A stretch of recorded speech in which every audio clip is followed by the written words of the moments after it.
for everybody involved? Testing, testing. Yes. 1, 2, 3, testing. I think I can hear everyone. I can always speak louder. You will speak louder. At some point, when things make me angry. Anger. Seething anger. Cope. Alright, since we're all here, I will delete my very nicely worded message in the general chat about the recordings. So I would like to thank Reed for willing to set up OBS and provide recordings. At the very least, I wish to upload them to a location that is accessible to all of us, whether that be the Hindsight channel, a private YouTube link, or the Google Drive for the campaign documents. My question for all of you is, would you be willing / interested / curious of making it just randomly publicly available for people to listen into this little terrarium of me proving my point that furry campaigns can actually be competent? That's I fine don't with care. me. Works. I don't mind. I'm down for that. Shout it to the world. Alright. But I'm not sure about the competent part. Yeah, we'll see We about will. we'll find out today. Alright. Let me see.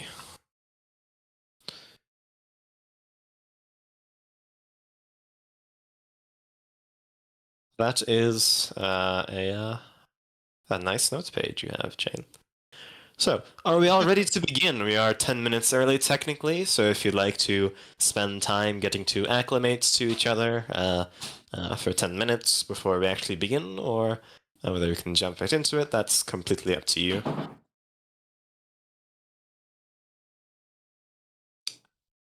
Well, I am I the don't know DM, about it is you up to all. me, I suppose, but... I'm pretty nervous. Nervous is part of it. This would be my first, not my first campaign ever, but first one in a long while, actually. So First session. There's a. I believe you're Excellent. cutting out a little bit, Tenson. I think I am. I don't know. Set. Maybe better. I don't know if it's Discord or my mic. No, that's probably better. This is a little bit better, yes. yeah, it got better. Push Well, I to wouldn't- talk is the best. All of you have been invited because I fully trust your capability to tell a story, as that's the intention of this little gathering. So don't be nervous. There are always going to be moments where you feel embarrassed, or a little bit awkward, or not quite happy with the way you portrayed your character, but that's just the nature of D&D. Nobody's going to shame you for it. Nobody's going to be mad at you, unless you play Kobold. In which case, Darn. It wasn't an option. correct. We tried. Uh, We tried. There'll be no Dragonborn under 6 feet in this campaign. Let's see. Whoa, 6 feet! What is that? It's a 3-foot side. lizard folk.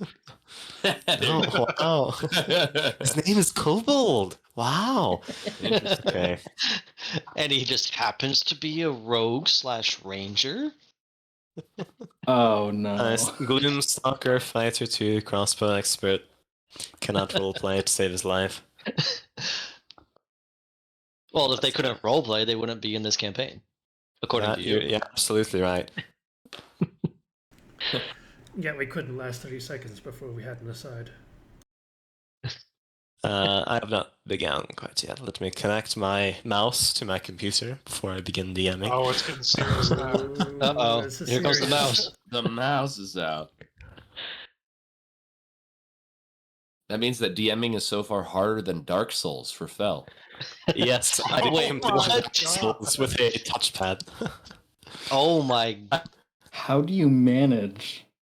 He's not human. Not at all.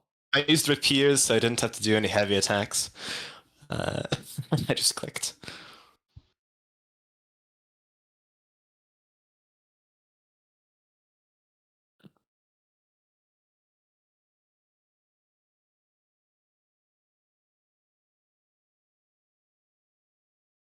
Okay.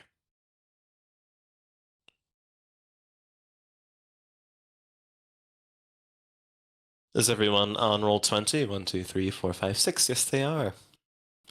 All right. Is OBS on? Is everybody ready? We are live. I Do we am get ready. Live. points As for full ready as we attendance? can be. Indeed. All right. Do we get inspiration for being 20 minutes early? No. Darn. Fel is not generous with inspiration, I'll tell you.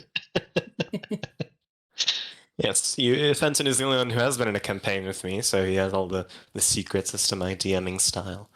Fel, did you know that it's been almost 3 years and you never give me inspiration?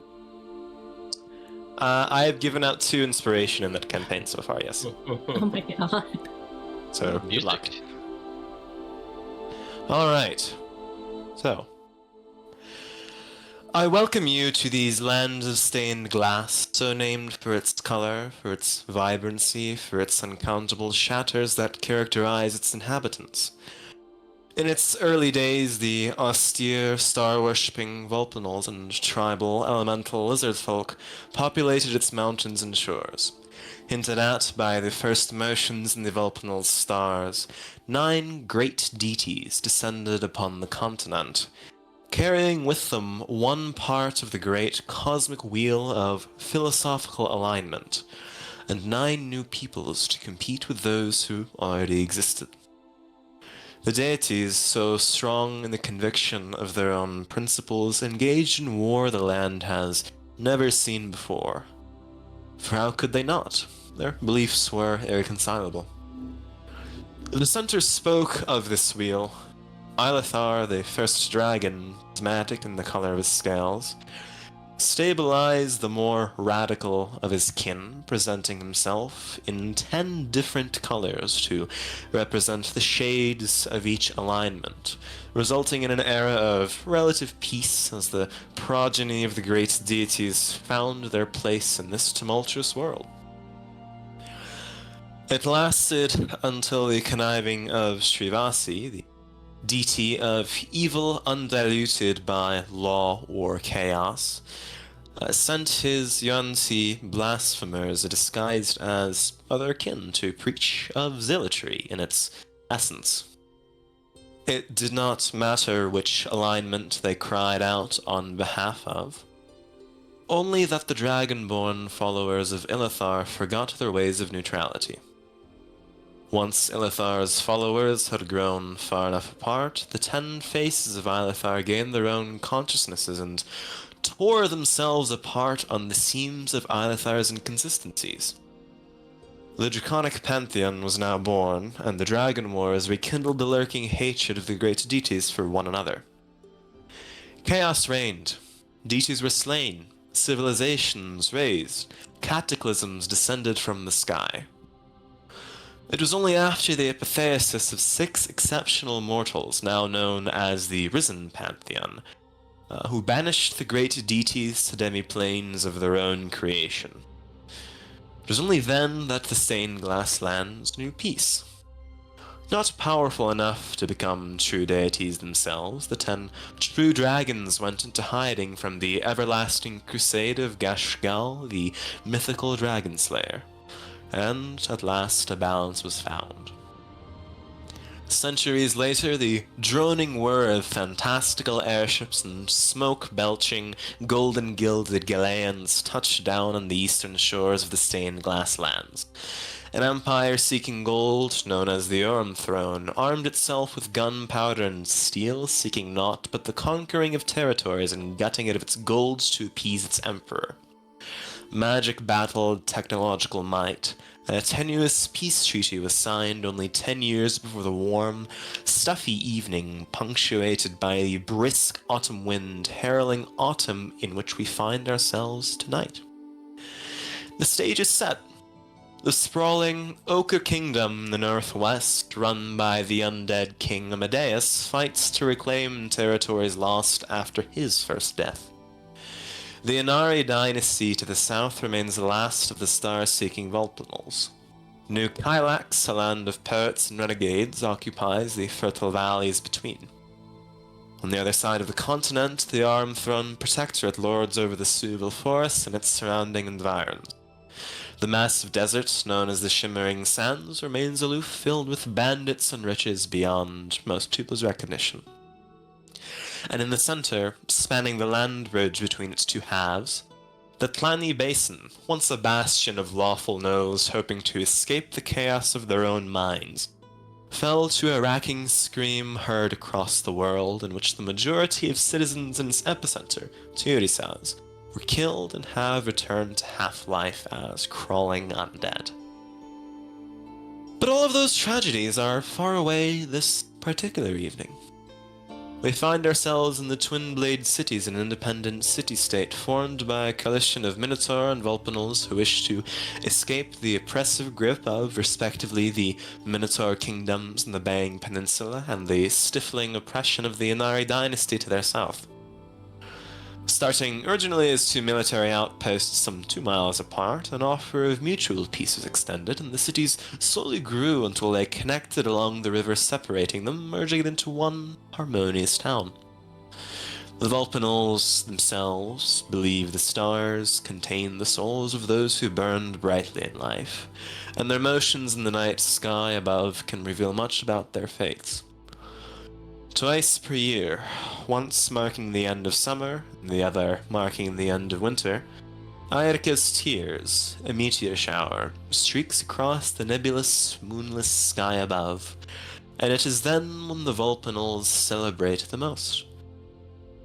We find ourselves tonight in the hustle and bustle of the market square, with Kvara's sun nearing the horizon, casting red and purple splotches across the sky. Chatter and laughter make up the majority of the sounds. Vulpinals construct their homes so there are ample balconies and terraces where the stars might be observed, and it seems almost everyone is out tonight, enjoying the pleasant music wafting through the muggy air, the scents of baked sweets and grilled meats joining into one cacophony of relaxation. You find yourselves in the center square of the Vulpinal side of the Twin Blade cities where, for one reason or another, you six have made it here tonight. Fenton, would you like to introduce your character and what he's doing? Well, sure. Wonderful. Yeah, going through the crowds in this Vulpinal side of the Twin Blades is a relatively short Aarakocra man. He has a bright red fabric poncho with kind of ornations on it, and a crown of feathers on his head that are sticking straight up as he performs as he strolls across the city. Some energetic, traditional Vulpinal folk music on his ornamented lute. And in between lyrical verses, he'll pause and use Mage Hand to hold up and play a pan flute tied on a string around his neck as he continues to play on the lute. He has a rapier on one hip. He's got a golden dagger on the other hip, and they can be seen in flashes under his poncho as he performs. But he's just trying to draw up a crowd as he moves through the street. Go ahead and roll a performance check for me as you make your way through this city square. Oh boy, first roll of the campaign. Let's see how it's gonna...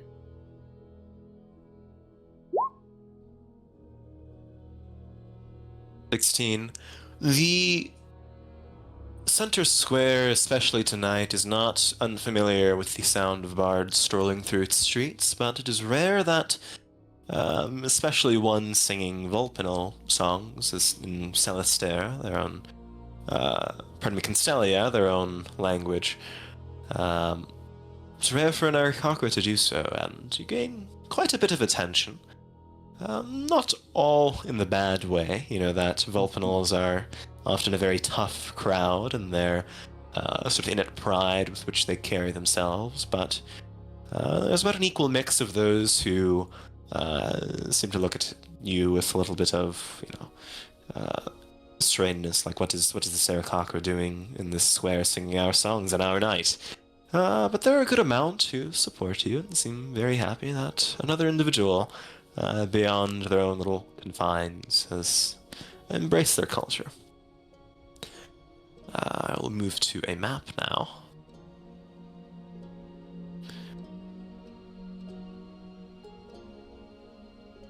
Let's see. You can drag yourself roughly in the center, wherever you'd be in this little outcropping. There are a few buildings around, mostly shops and residential area of some kind.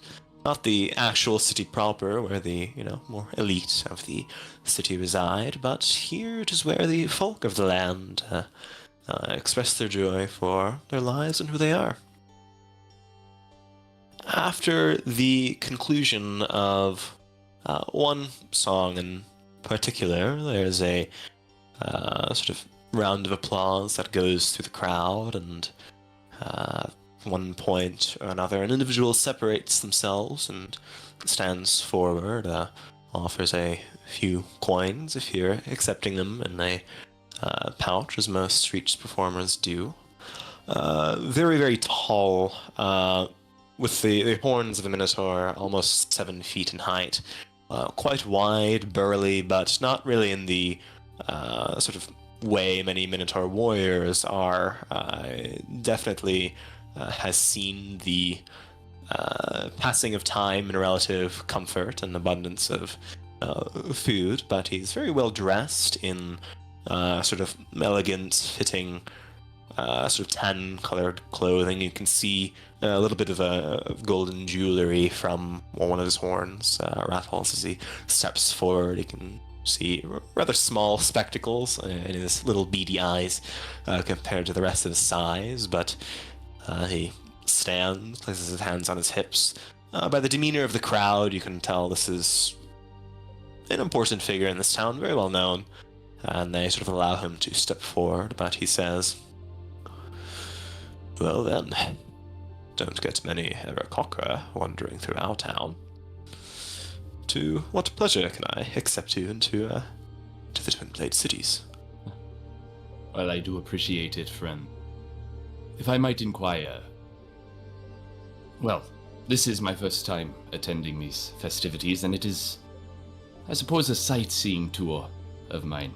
I've come to gather local tradition, and I've heard good things. Here, this is the time of year to be here, if nothing else. You certainly came on a good night. Gestures his hand to the sky. Well, my name is Barris. I'm a magistrate of the city. I take it by the way with which you speak, you are familiar with Constellia. Where did you learn? They are gathered over time. I wouldn't call myself fluent by any means, but in song, in story, there's a lot I can memorize. Well, there's a difference between memorization and being able to play so eloquently. Well, if you wish to see more of the city, you're welcome to join me upon my pavilion. It's right here.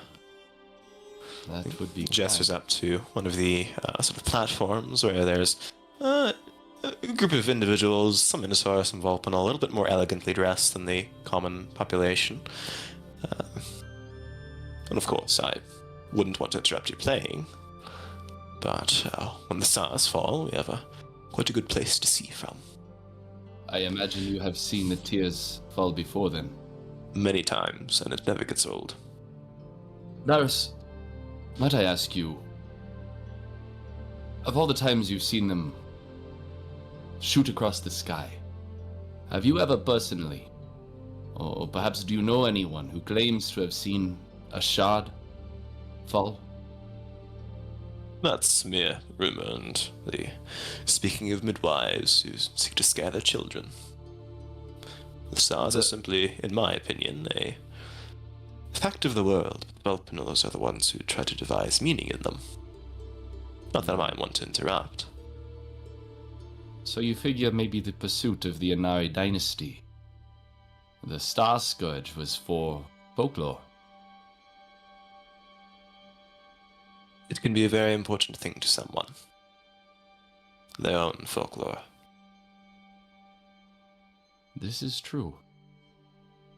Well, Barras, I appreciate your kindness. I will make my way to your roof in time.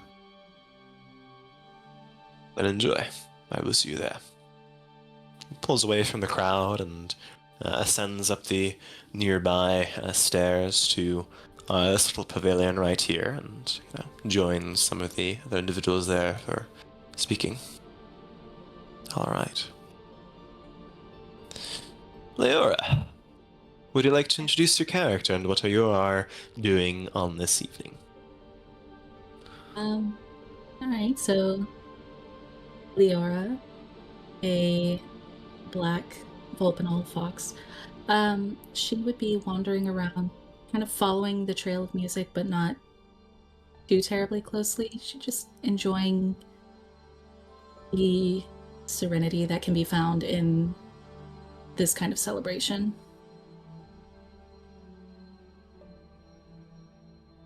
Go ahead and roll a perception check.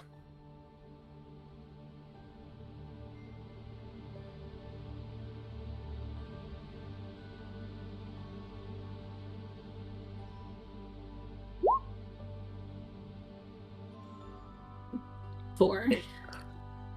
Unlike some of the other visitors, as a Vulpinol yourself, dressed in the sort of garb you are, you fit right in.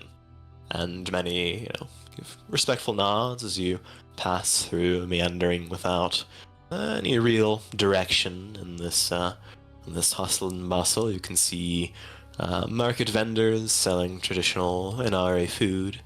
You can sort of see the sights of little paintings made by street artists of the sky itself. There's a sort of a pleasant calmness to the air. But eventually, you can sort of hear footsteps behind you and a voice just call out, you there, halt for a second.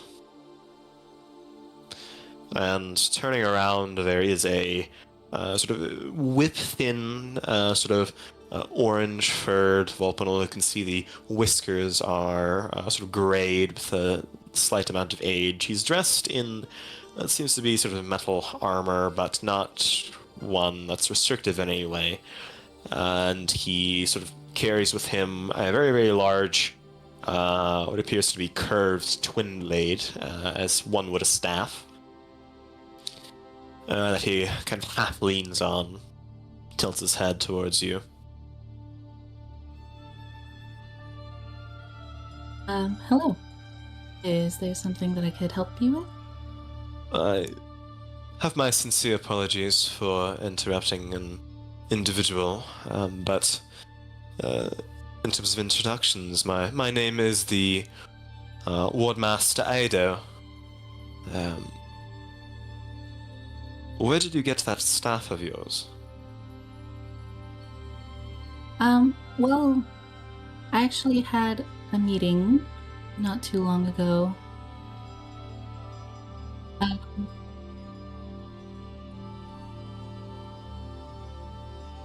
had a meeting with the leader, the Archseeker, and she gave it to me as a kind of parting gift.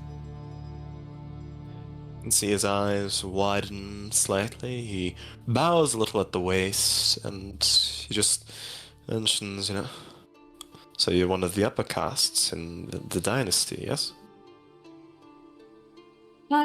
You could say that. It was an interesting meeting to have, but she knew of me. I can at least put it that way.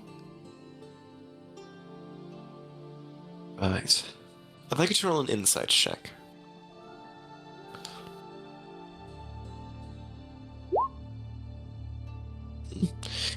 The most you can tell is that he seems slightly agitated in a way, a little bit taken aback, but not in any impolite way. He just seems to be processing a few things at once. Is there anything wrong? No, nothing wrong, but kind of give a sigh. Without going into the details of my own life, I used to be a guard and Iris.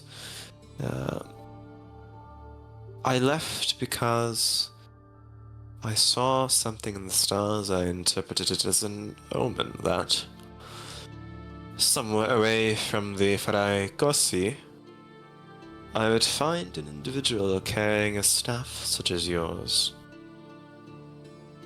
And only then would I find what my purpose was. That would be a test for me. For my own beliefs. And I have not found one yet.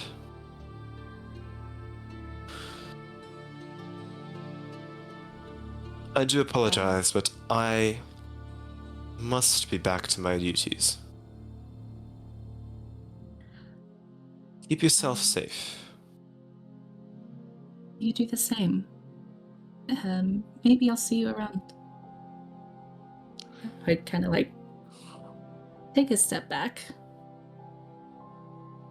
You can see him kind of stand there for a second. He seems very bewildered, somewhat confused, but he just turns around and walks back to join one of the other groups of the guards traveling around this night. And, what is your plan? Wandering around, maintaining your little visit through the Walpole section of this town? Yeah, I would just kind of wander, not in the shadows, but near them. I don't necessarily want to draw attention to myself. Sure thing. It's easy enough to do. There's a lot for the individuals here to do and to see, and most seem to be keeping their eyes on the stars above. Drag yourself on this map to where you would likely, or most likely, be. How do I do that? Just click. You can go to the character sheet, so click and drag. A token should pop up. If you're on the character page, you have to drag your name and not that picture next to your name. Okay.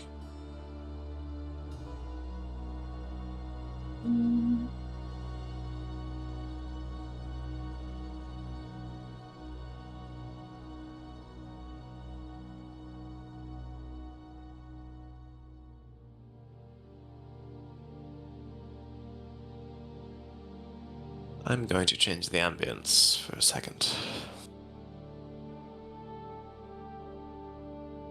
Can you ping that Minotaur's rooftop for me one more time, Phil? Yes. Right here.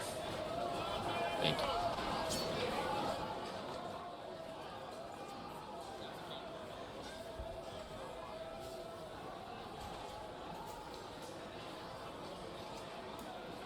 Bashnikra, what are you doing this fine evening? So, Potkra is going about just most likely either his first night or really close to his first time in the city. So he's going around checking out the stalls that are selling like the festival snacks and foods. Just trying them out, trying to just observe. And you can very much tell that the food here is taken with a lot of pride. The Volpanals seem to be sort of take a rather snobbish approach to their food and believe that theirs is the most sophisticated one, but that doesn't mean they're unopposed to sharing. If they've never seen an Aarakocra, they've certainly never seen an Ignan before, and you can see you're met with a little bit of hesitation, a bit of trepidation, some sort of steps taken back wherever you walk, but nobody's coming up to accost you or... Go ahead and roll a perception check. A what check? I'm sorry, you cut off. Perception check. Perception.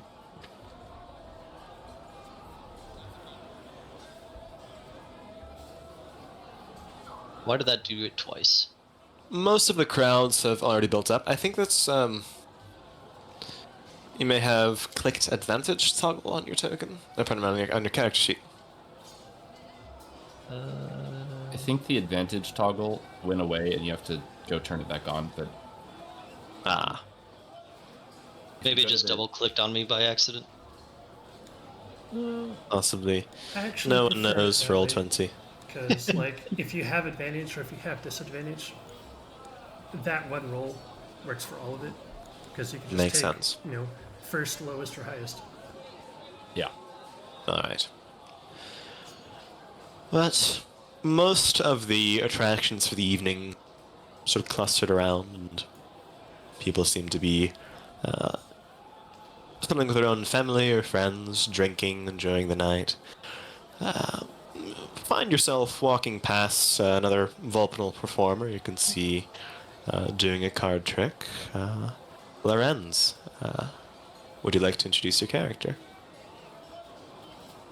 Absolutely. Sorry. Lorenz, a sandy-furred Vulpinal from afar.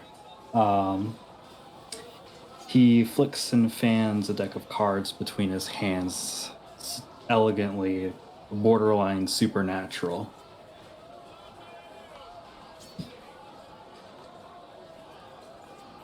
Go ahead and roll me. Pardon me. Go ahead and roll me a performance check to see how many people in the crowd are watching. Quite an amount. Yeah, they've most of the Vulpinals are performing song or dance to some degree. Some are preaching, but it is rare for one to do a card trick.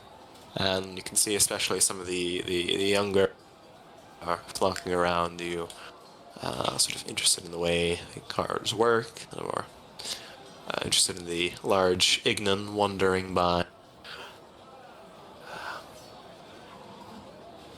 That is pretty much it for the two of you. Where would you be performing, Lorenz? Somewhere where there's a lot of foot traffic, so I imagine close to this little walkway to the left here. Alright. You are free to drag your token where you wish.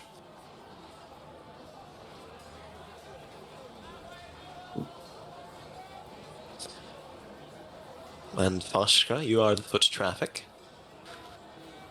So you can move yourself wherever you like.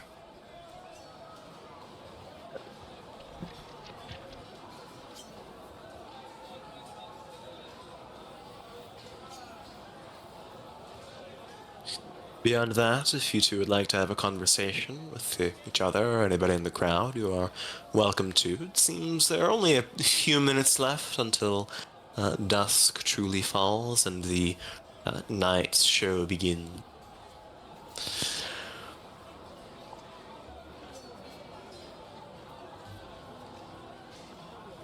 I mean, I would very much say that unless approach Foshkara isn't really engaging in anybody, again, mostly just sampling the food, looking up and watching the stars as they streak across. And when he does that, it's a very an intense sort of look on his face as he's staring at these falling stars.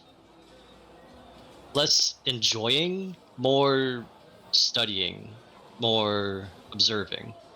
Curious, certainly. You can see some of the Vulpinals give you strange looks as they're wondering what you see in them. Some with a bit of disdain, others with a bit of curiosity, but none break the politeness to ask. Alright. Reed. You push your way into a sort of tent. Not quite tent, but a small shop in the southern corner, right here. The front wall of this little house has been removed, and there's sort of a purple, blue, wavy drape that once, parted, reveals sort of the thick, viscous air of a heavily perfumed room. Inside is a sort of dimly lit, only lit actually by a small crystal orb on the velvet-covered table. Seated near is a woman, a Vulpinal, very, very old. You can see sort of dressed in very simple garbs, nothing very ostentatious, but sort of deeply colored, a shawl over her face, a little veil obscuring her eyes. But her eyes themselves seem very sharp, intelligent. And she extends sort of a bangled hand with wrists. Come in, come in. Pesh. That is me.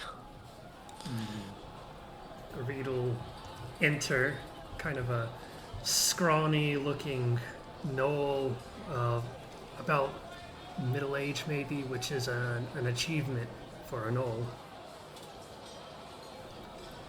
Has kind of a flame-scarred, spotted brown fur, graying mane, stuffed into a collection of dirty wraps stained from injury and mildew-scented tatters of robes and furs. He looks around inside with a predatory focus and takes the place that is offered him. It would be a lie to say that I did not see your forthcoming, but it was not an oracular revelation, but one of a messenger passed down to me that I know of your stature and your decay would end up within my shop. Come, have a seat. I'll sit and say, your kind does spread many rumors. What is rumor but the origination of imagination? I have not much time until the nightly celebrations begin, so in lieu of introductions, I prefer revelations. Speak what you desire. What do you wish to know? Tell me first, how do you know when you see fate? Is it a feeling, a scent? You know when you need to be on. It is an inescapable craving, an urge, an instinct of the soul, but it is something that can be trained. Many lose it over their time, but those who still peer into the beyond typically see further with each glance.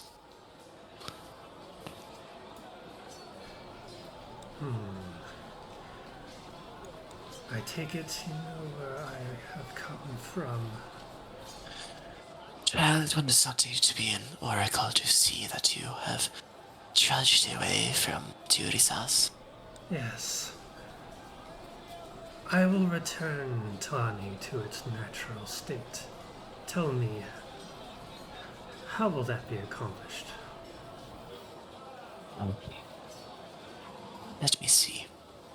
I can see her place her somewhat wrinkled hands over the crystal orb, sort of smoothing it with her palms, muttering and whispering, her eyes shutting. See sort of clouds billow up, this sort of dark, kind of like a squid ink being jetted into some cloudy water, and shapes forming within that only she seems to be able to discern meaning from.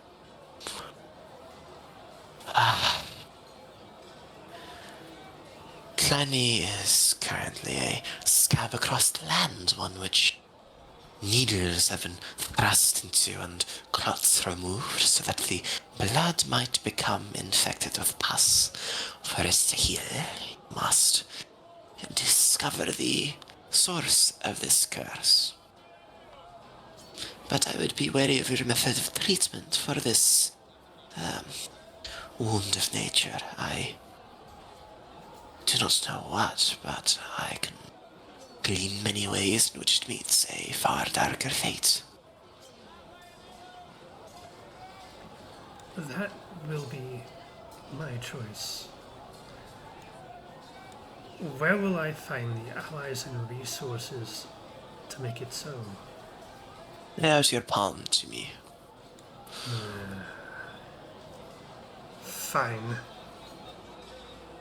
There's a prick on your palm, and sort of a beady clot of blood is drawn as she immediately pricks it with the needle, sort of places it over this orb, and instead of Despite it being covered in this glass-like nature, it seems to pass right through and join the sort of milky substance beyond.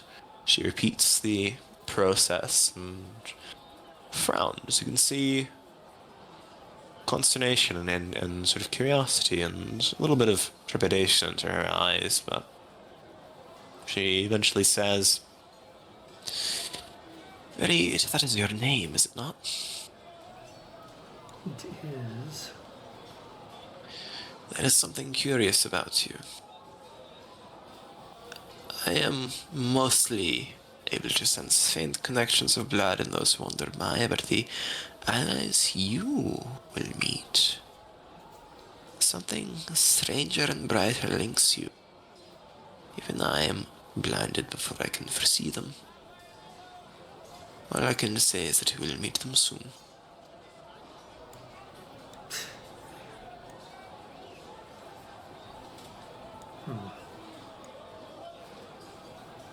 Whom I will meet soon is a blind seer in Estelheim. Tell me about them. There is the sound of sort of wood creaking as she slams a fist down on the table. You can see sort of the fur on the nape of her neck rise, sort of a snarl come across her mouth. But she regains her composure after a second. Ah, how dare you speak of her in the house of Diapesh? Those forbidden from seeing the stars have reason to be blinded. I speak of what I know, not what I see. Lady Eleanor, is that who you speak of, yes? Eleanor. What I say is that what she yearned for most in life was taken away from her. Wayward spirits tend to wander from their path, and she has chosen her. She wishes to wake to a dawn in which there is no more struggle, no more suffering in these realms, no more deities.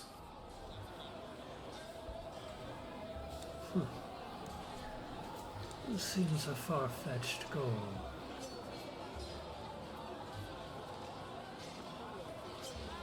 What is life but the pursuit of something that is destined to fail?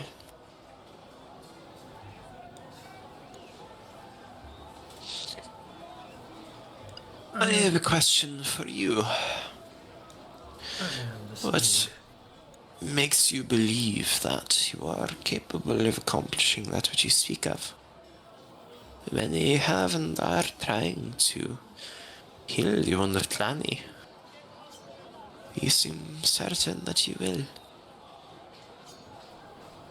I've given myself body and soul to Tulani. There's no one else, nothing else that deserves it.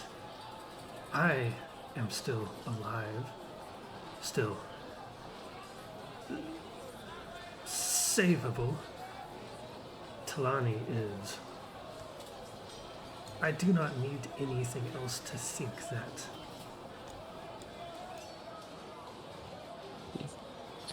Allow me one final thing. Have you a tooth that you are willing to spare? A nail? A bit of fur? A clump? Of mine?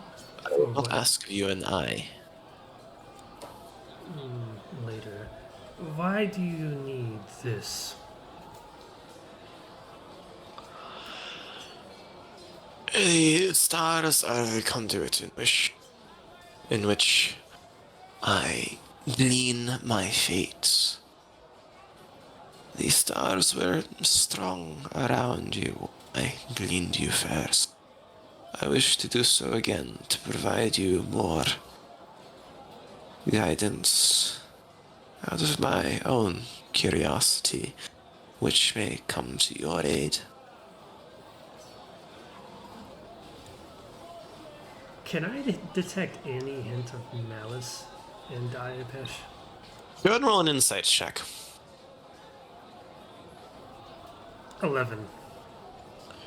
She is not making any attempts to hide the way she speaks, but You can tell there is something bothering her, something strange, something maybe even scaring her that she wishes to glean into. It's not out of malice, but more out of her own curiosity.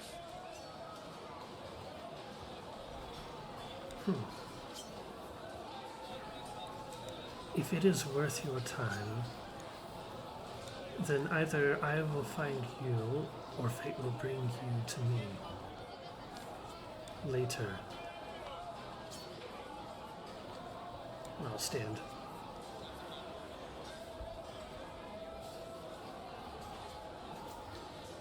I ask of you again.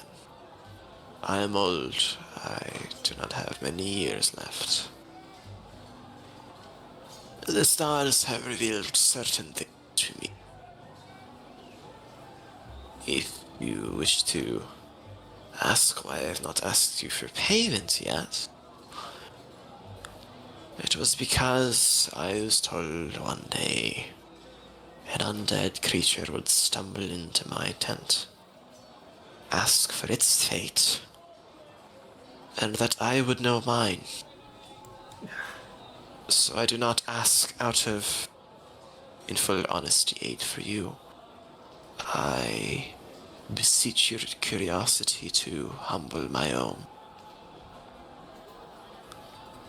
I will give this creature a snarl. And rub claws against the edge of the bandages all around my neck. Pull off a clump of fur, toss it on the table. She gives sort of a sigh. Her eyes just widen a bit, but she eventually takes it, dispenses it over her crystal orb again, which joins the mixture. She closes her eyes, and you can tell as a minute or so passes, it's like a fisherman reeling in a very large catch. There is a strain to her eyes. You can see the tendons in her neck tense, the way she sits, her shoulders kind of straighten slightly, as if on alert. And she eventually lets out a large gasp. Her eyes fly open. Chair falls as she stands, and there's a shattering of glass as her back crashes into the sort of cabinet behind her. You can see the cards and all sorts of trinkets that might be found at some cheap knockoff oracle's shop sort of fall as she shakes. This old woman, eyes terrified of you. You can see her mouth part slightly, panting. Oh, Erica, what have you brought into my shop?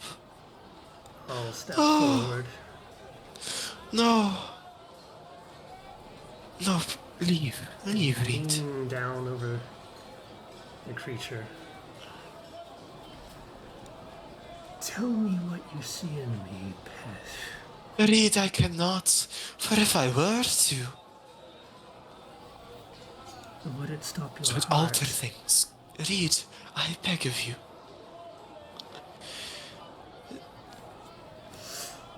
There is that which lies in your future I cannot speak of, but all I can say is that you will be in dire straits. There will be darkness in your fate that I cannot bear myself to think about. And in mine too. Reed, leave me. The stars are about to come down. They are about to streak across our sky. The celebrations are to begin. I'll stand back up, snarl, and say, how is it that someone that makes such a show of magic has told me effectively nothing? I'm leaving, Pesh.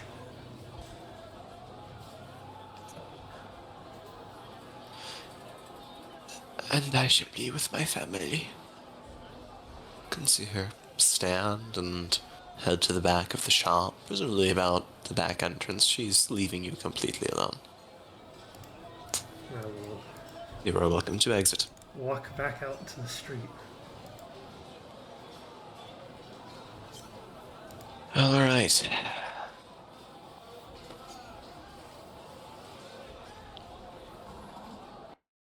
Let me see.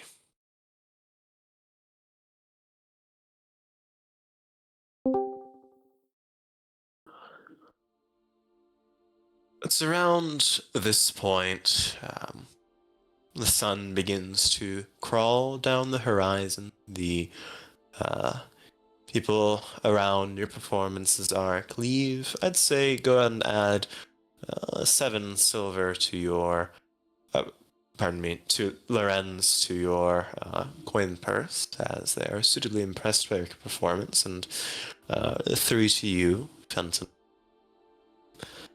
But this little corner of the Twin Blades cities quiets down for the night. You can see the purples drawn to deep violets and black. The stars overhead are not quite moving yet, but you can tell by the hushing of the Vulcanals around that something's about to occur. You can hear the burbles and murmurs of wonder and worship as, in a second, no sooner than the sun sets below the horizon, the night sky becomes alive. Starting in the east, like a tug of a blanket, you can see the stars part and move, dance in the air like dewdrops caught on a spider web. Trails emerge from comets far overhead like white specks on a violet sky. There's an electric buzz that occurs throughout the crowd. You can hear mutters throughout. Beautiful, right? You can see the constellations. They're bright this year, aren't they? And like, similar to a painted portrait, the clear sky above shows Vulcanal sea, and there's this primal, fascinating wonder, endless expanse above. Those with an eye for it can see the most familiar constellation. Gitzlon's snarl, Kishkal's axe, Kvara's bow, dancing in this incandescent play as if the light itself were a luminous stage. The lights still grow brighter. Jane, you hear a voice in your mind. First, I'd like you to give me a stealth check.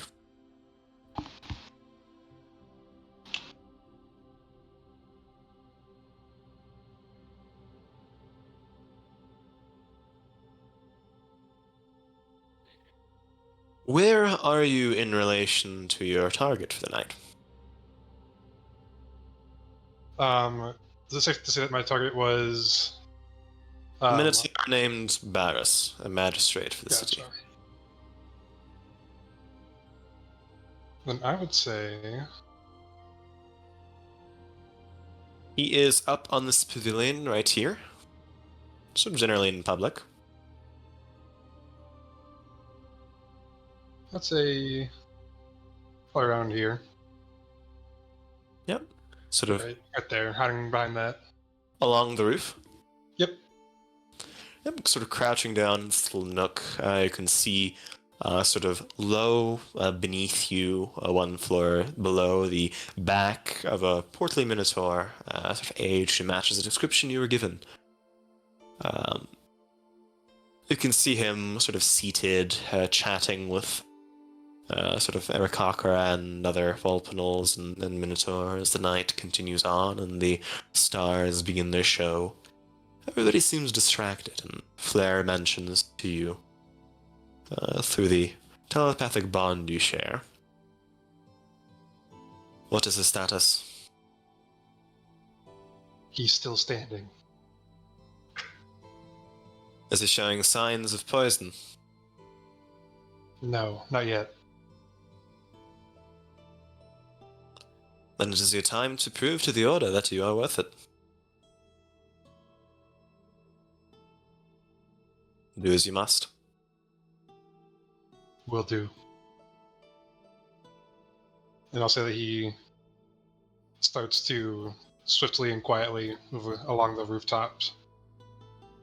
Alright. Fenton, I would like you to give me a perception check. And I would like you to roll me a stealth check.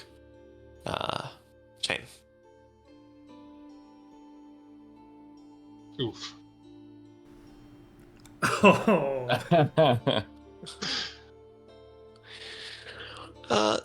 It's rare that there are many Kenku in New Kylax, but this is the first Kenku you've seen in the Twin Blade City. I can briefly sort of hear the scuffle of something on a roof, Fenton. If you'd like to describe your character, Shane, now's the time. So Chain, he's on the shorter side, even among other Kenku. He's wearing a dark cloak, which hides most of his body, though him moving will give glints of not quite form-fitting leather armor underneath. The glints of daggers on his hips coming from the starlight and the lights from the city. He's thin, but not in a emaciated way, in a way of somebody who regularly moves swiftly and stays out of the way. You can tell for the briefest of seconds that the Marakakra seated in this pavilion sort of just briefly catches, tilts, or turns ahead and sort of locks eyes with you for a split second. What is your next move?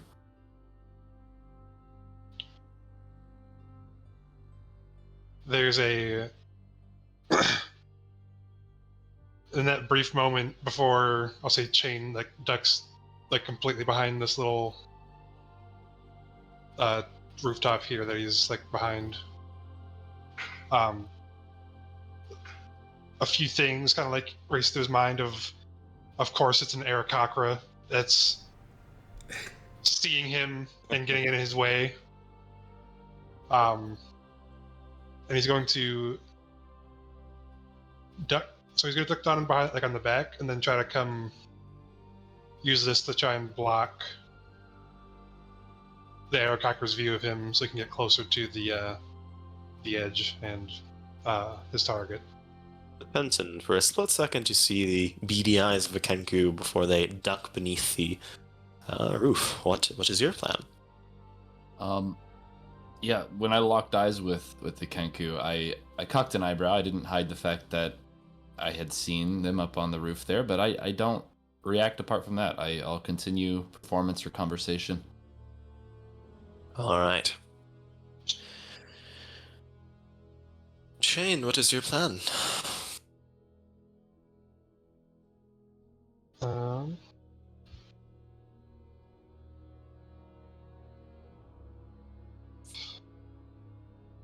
He's going to come right up to the edge of the roof and pull out his short bow.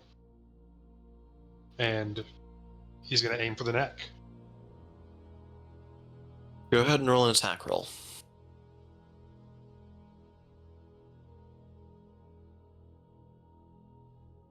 With advantage, since Barris does not see you currently.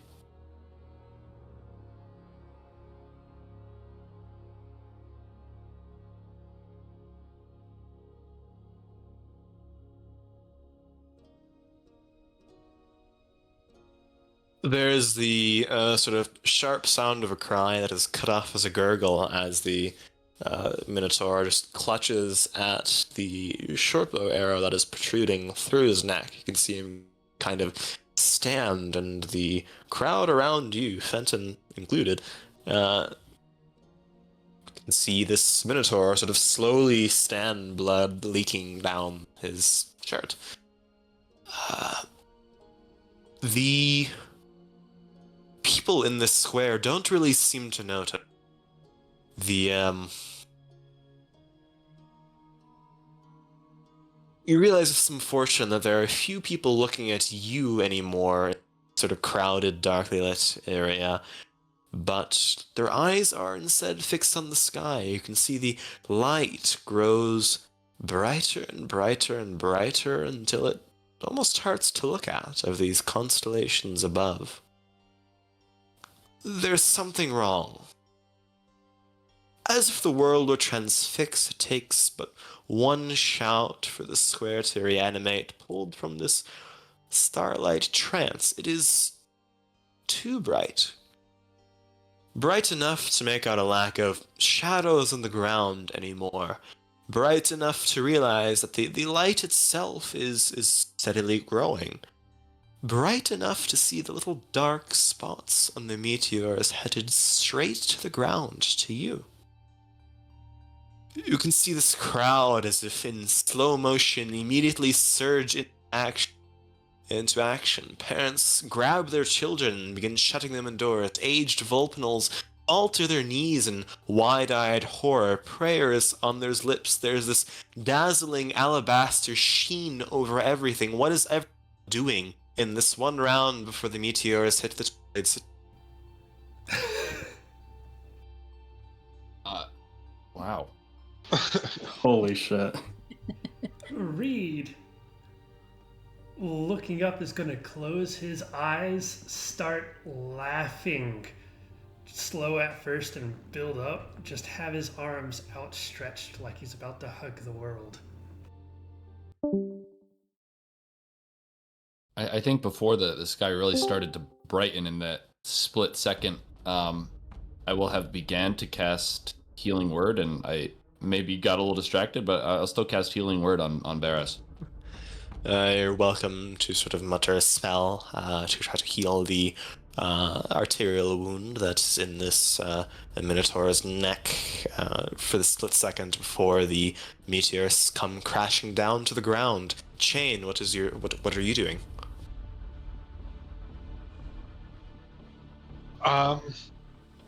Chain, looking and seeing the meteor coming, seeing the knowing that there's no way out of this, and seeing the damned Arakakra trying to heal the target. He decides that his last action is going to be double tapping and putting one in the head of the Minotaur. All right. His last action will be completing his mission no matter what. Can you healing word brain damage? We're about to find out. Let's find out. Go ahead and expend one healing word, Fenton. Yeah, it was 4. 4? Alright. The bleeding stops for a second. The arrow is still lodged in there. You can see brief thanks. Eyes. Go ahead and roll an attack roll. Chain. Normal or advantage? Normal, unless you're hiding in the interim, you are welcome to I'll hide just make a normal attack roll. Sure thing. I'll do a cunning action hide. Ducking around, dashing towards a different area, ducking through the crowd, and sort of changing your position to fire unimpeded. Go ahead and roll a stealth check first.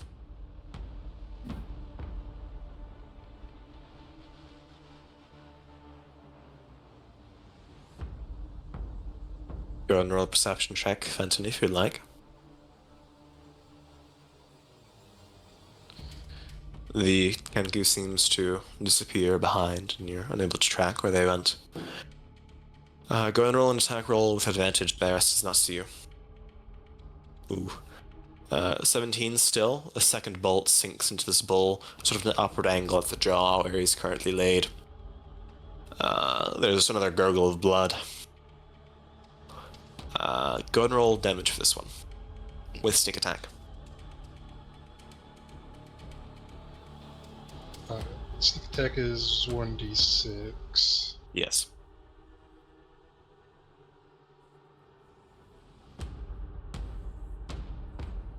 Ten damage. It'll be 10 points of damage, yes.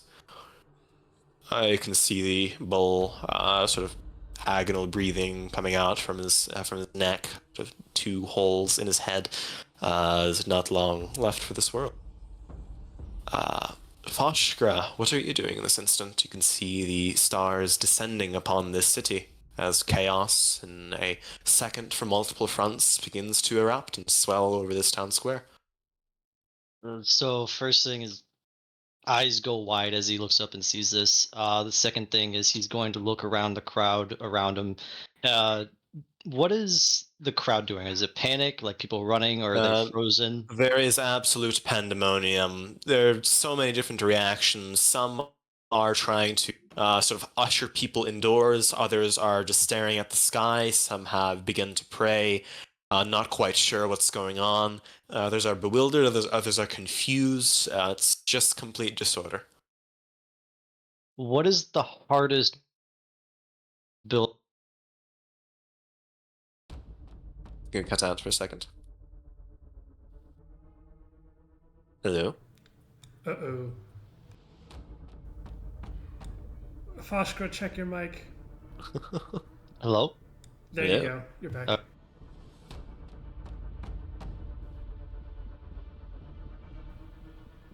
Potentially reach in time. The hardest building, the most sturdy building you can potentially reach in time, yes. That would be probably the cellar underneath the place where the assassination is happening right here. Especially the nearest one, you can probably duck underneath, try to find your way beneath the roof of this location. Lorenz, what are you doing? Lorenz has no fucking idea what's going on. He is just looking left and right, pandemonium everywhere. So he's gonna do the next best thing and cast shield. Shield, on sort of himself. Yes. muttering a spell to cast an arcane barrier, a brief blue shimmering ward against your head. Leora, what are you doing?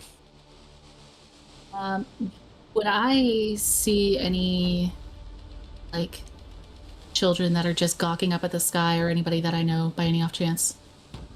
Likely not anybody you'd know, but there are plenty of people who are just dumbfounded, have been separated from their caretakers in the moment of panic as people are pushing each other around.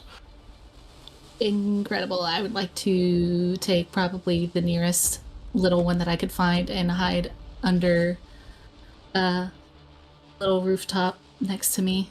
And hope for the Grab best. sort of a small little child that has been separated in the throng of the crowd and sort of duck beneath the sort of you're on the sort of wooden platform and sort of shield them with your body. Yes. Fenton, beyond healing word, you have an action. Yeah, I suppose just movement. I would try to fly off the balcony and maybe what's the action I'm looking for? Dash? Dodge. Dodge. Yeah. Sort of seeing the stars overhead, you're able to probably makes Shane very, very jealous in the instant and sort of fly up to a position where you're aerially maneuverable. All right.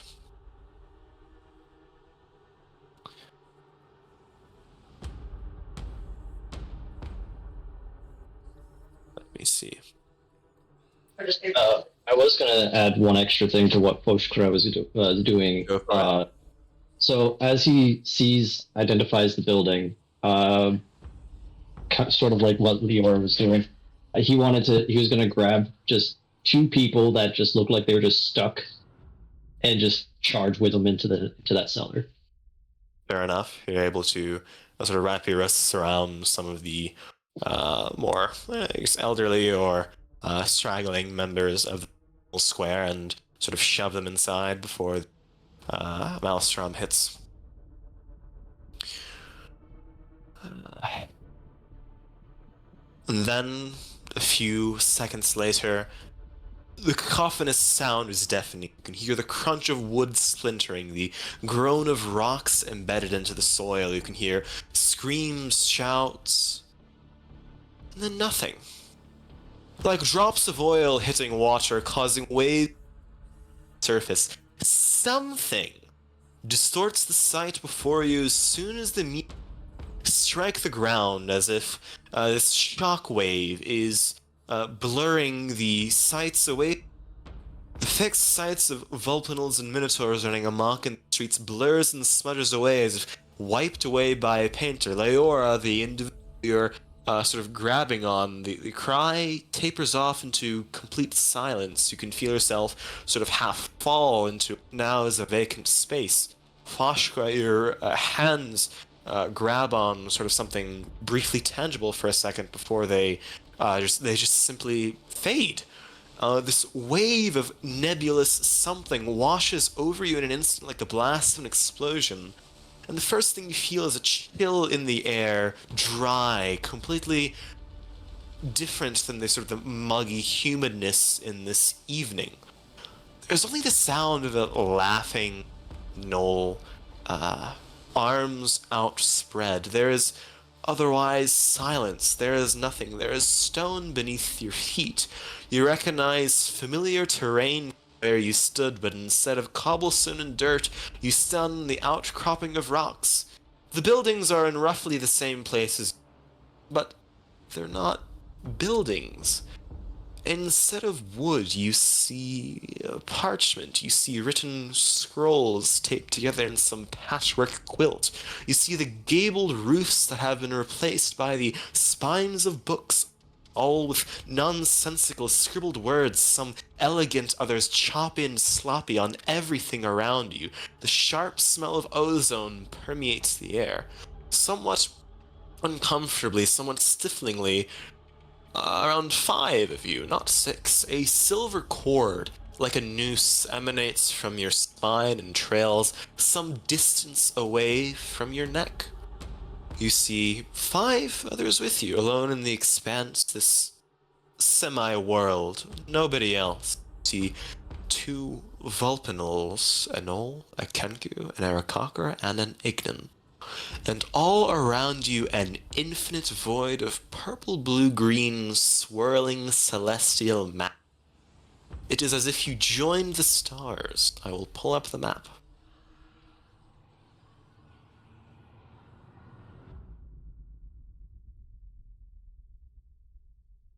Jesus. Hang on. Would you know it? This is exactly how Reed thought this evening would go. This is exactly what I planned. Alright, so there you are not floating into the abyss quite yet. This roughly correlates to where things are on the first map, I believe. It's somewhat similar to the world you were in, changed, different, strange. You can see there are the strewn stones of meteors that have... Oh, hang on, there we go. Of meteors that have crashed into this foundation, this rocky surface permeated with buildings of written parchment. But beyond that, it's difficult to tell. You can see only 6 people you might have recognized through the crowd, never have really spoken to, sort of as bewildered as you are. And 4 meteors have crashed down to the ground. Out of 3 of them, you can hear this sort of sonorous, dull chanting emerge from 3 figures that seem to be made somewhat of starlight. They're vaguely, for lack of a better term, shape. See their sort of hunchbacked figures, appear like furless, alabaster-skinned creatures wearing robes of the same parchment you can see along the floor of this. In the center of the sort of archway in one of these sort of passing aerial lifts for the Vulpinals to observe the stars, a larger creature is pinned beneath the sort of bulk of an asteroid. You can see its bones are papery yellow and scratched with faintly glowing, aurora-like lettering. two pinpricks of yellow light shine in eyes buried deep inside the sockets of this skull-like canine form, horns jutting out of its head. It lets out an inhuman bellow. It doesn't echo, there's more the absence of an echo, which is perhaps more scary. I would like everyone to roll initiative. You can see the three creatures that are chanting, maintaining something, turn towards you, rasping off incantation. And this creature is struggling to break free. Oh yeah, you gotta click your token to roll initiative. You do have to click your token to roll initiative. Am I really the only person that got Where- that? Yeah. Click your token on the screen. Pardon me. Yep, and then you can click initiative, and you should be able to add yourselves to it. The rogue already has the highest initiative. Of course. All is as it should be. Hey, what the heck is going on? Well, Okay, so you I can think either ask, or you can beat the shit out of some unknown star figure. Your choice, really. I clicked on my little thing, but I can't. I'm so sorry. No, Roll20 is I don't know much about it, regrettably, and it will annoy you. I think you do have to select your token and then hit initiative. What is it not shown? Where is the token? 'Cause I don't see anything. On the map itself. You do kind of blend in. A little icon. Yes, Yeah. the little icon. Yep. Okay, so I clicked that, but it doesn't like pop anything. So you make sure you have it selected, where you can see like the little box around it. And then you go into your character sheet and you click initiative on the character sheet. Okay. See, I did that. There is a way to create a macro to where whenever you select a token, it just has like an initiative button on top of your screen. Oh, that's cool. There you go. You did it. Yeah. Your initiative has been added to the token. So let me roll my initiatives here. I think we're still missing Foshkra from the order. Yeah, I'm clicking my token and then I'm clicking initiative on my character sheet, but it just keeps rolling it in the chat. I mean, it should roll in the chat. But... Yeah, but it's not adding it to the turn order.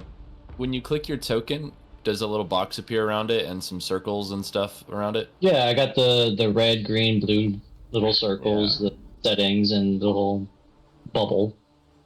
And then in my character sheet, I'm hitting initiative. And that's all it's doing. Fiddle Yeah, around. but it's not going in the turn order. I'll add your token and then add the first one you rolled. I will fiddle around with it later. Okay. Let's see. That is a 9.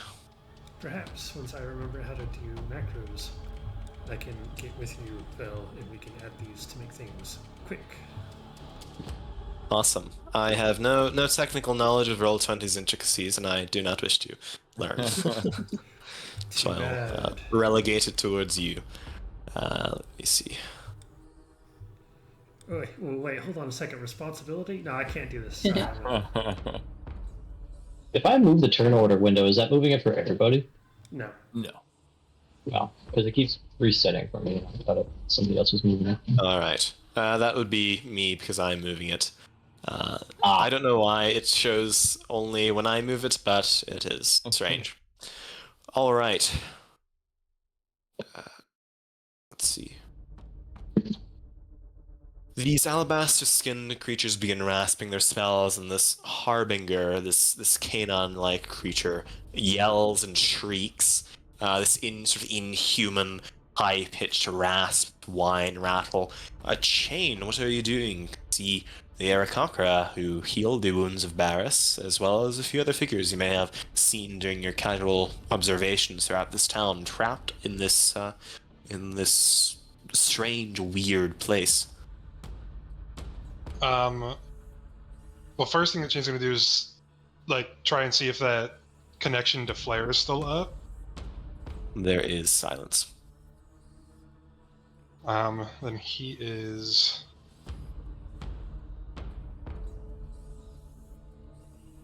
He doesn't know what the hell's going on, but he is going to move.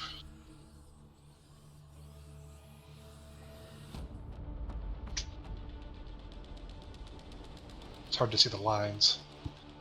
5, 10, 15, 20, 25, 30, 35. Would you like me to change the grid to be slightly more visible? There's a nice I little think- ruler too. I think I got it. He's Gotcha. gonna move 40 feet up here, and I'm guessing that this is like a wall. Like there's some sort of like railing. Yes. He's going to hide the best he can using cunning action. Certainly. Go ahead and roll a stealth check.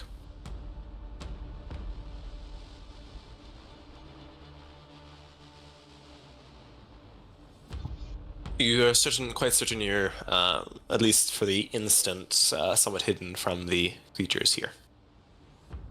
And then, can he hold his action? Like, can he just like, he's Yes. gonna knock an arrow and then What is the He trigger doesn't- for holding your action?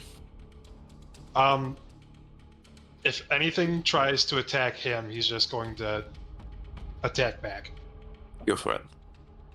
Alright, sort of winding back on your short bow, you're waiting for more information to come by in this strange world.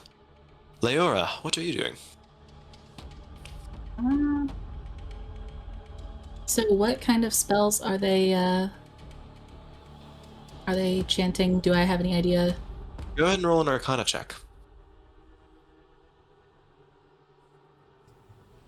That would be a 9, but the thing you can tell is they are chanting in Constellia. Not words, but their incantations are based in the Constellian tongue.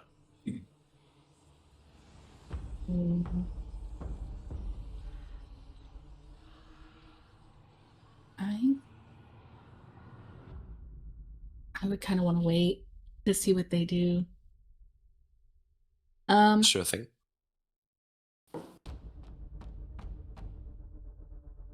I would probably move back, but not do anything just yet. Sure thing. Would you like to take the dodge action so you're more prepared for attacks that might come your way? Yes. Sure thing. Sort of taking a few steps back, halting for a second to figure out what's going on, what the hell happened. Doggo. You can see this creature. It's sort of pinned at the waist underneath the strewn rubble of an asteroid that crumbled into this city bridge. You can see its claws, sharp, long, curl. You can hear the crumbling of stone as it lets out a bellow and pulls itself. You can hear the sort of tearing of bones cracking, sort of skin tearing apart.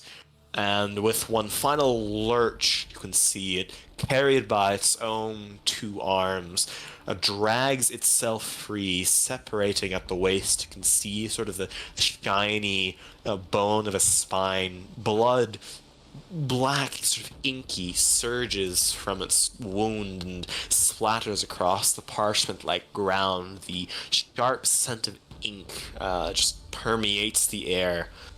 It is going to glance around. It looks towards you, Foshkar. You are the closest. And dragging itself on its chest with its two claws, it is going to crawl its way over the stone near you. It was its action to free itself, but it is going to move right here. Benson, you are up. Oh my goodness. Fenton just has 10,000 questions running through his head. But the first one I will ask as I start moving this way along this rooftop is, can I discern what plane we are in? Go ahead and roll our Arcana check. It's not a very high DC. Not a very high roll either. 4. It's there's too much for Fenton at the moment. It's quite so many things happened at once. The assassination, the change in plane.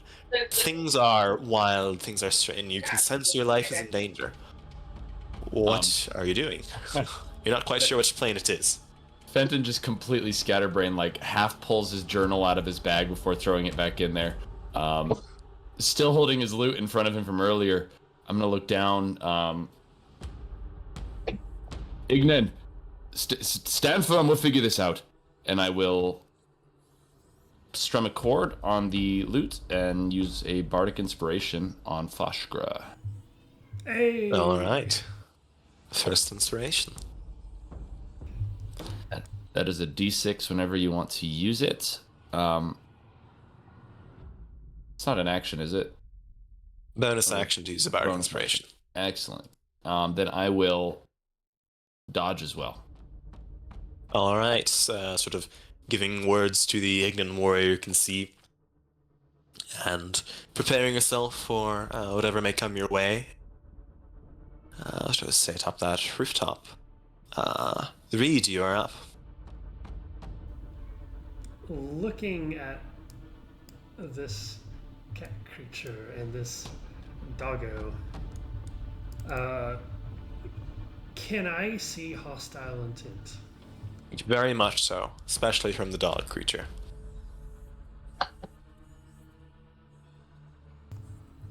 Well, which is sort of pretty much bisected at the waist, just crawling, trying to slash at what it can.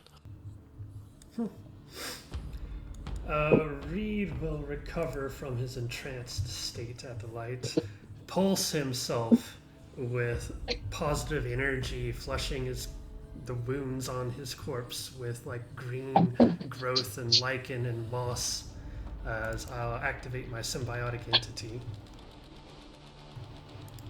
Awesome. That is my action, and I will grip my staff tightly. And let's see. This thing looks a little bit undead. This thing looks kind of hostile. I will lurch forward towards this other spellcaster entity, and a wisp of barely visible spores is going to pour out of my wounds and into it, and I need it to make a Constitution saving throw as I target it with symbiotic spores. Awesome. All right. That is going to be a 6 on the roll, so that is a failure. 2 necrotic damage. You can see this thing sort of double over, sort of rasping, sort of a heave as these spores dig into its rather thin-skinned body. If that you your turn? can't tell me why fate has brought me here, then I will do the verbal version of ellipses, and that'll be my turn. Fair enough. Let's see. Foshgra, you are up. You have been inspired by this Aarakocra bard. A very unique thing to be feeling for the first time. In your life? And Foshgra's, I mean, he's been inspired, but never been inspired by a bird person before. But, that flash of light, the disorientation, shaking that off, and then seeing this half-bodied skull monstrosity coming towards him. Without really glancing around at anything else, the threat is before him, and he is going to focus on that threat. Go for it. And with this,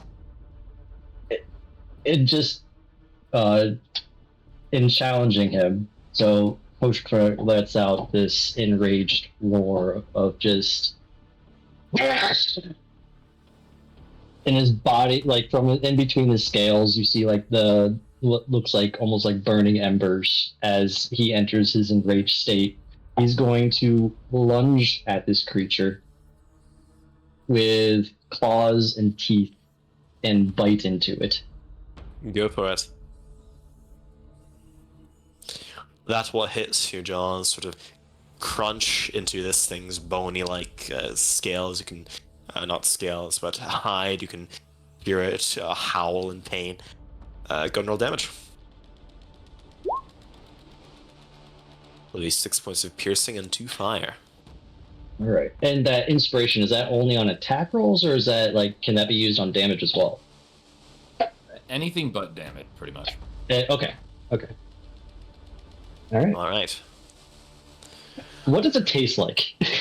It tastes sharply of ink and paper if Fosh ever chewed on it as a kid.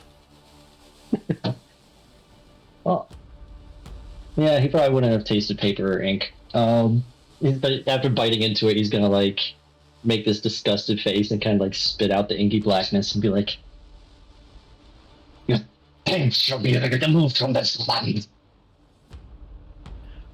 All right.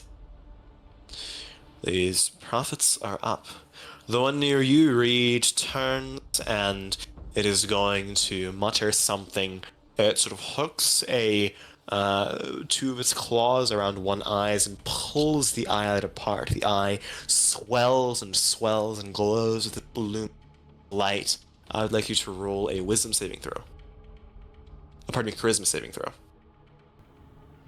Oh, that's slightly different. 6. There is this sort of racking nausea, this paranoia that impounds upon your mind. It is all fates that you can see and hear and discern will fail. You're destined for it. It's done. You are finished. You suffer a -2 penalty on attack rolls and saving throws until your next turn. The one right here, you can see, sort of jumps up upon this rooftop and is going to mutter something sort of discordant, difficult to hear, and it is going to cast a shield of faith on the puppy right here. It becomes sort of dressed in this sort of purple light that sort of gathers upon its fur and mats it with some ward. All right, I will add that here as a method of concentration. And the final one is also going to join familiar on this rooftop. Mutter something, and it is going to cast a bolt of light gathers in its hands. You can see some of the starlight around coalesce, and it's going to place the palm out and uncurl it and send a guiding bolt towards you, Leora. That is going to be an 11 to hit. What is your armor class? 12. Just barely. You sidestep it, and it crashes into the ground behind, sort of scattering rocks that don't quite feel the same effect of gravity as you would expect on the prime material. Lorenz, you are up, and you, out of all of the individuals here, are probably most familiar with where this place is. Yeah, Lorenz is vaguely or more familiar with his surroundings, and in pure fight or flight mode, he is completely focused on what he can do to not die. So I think...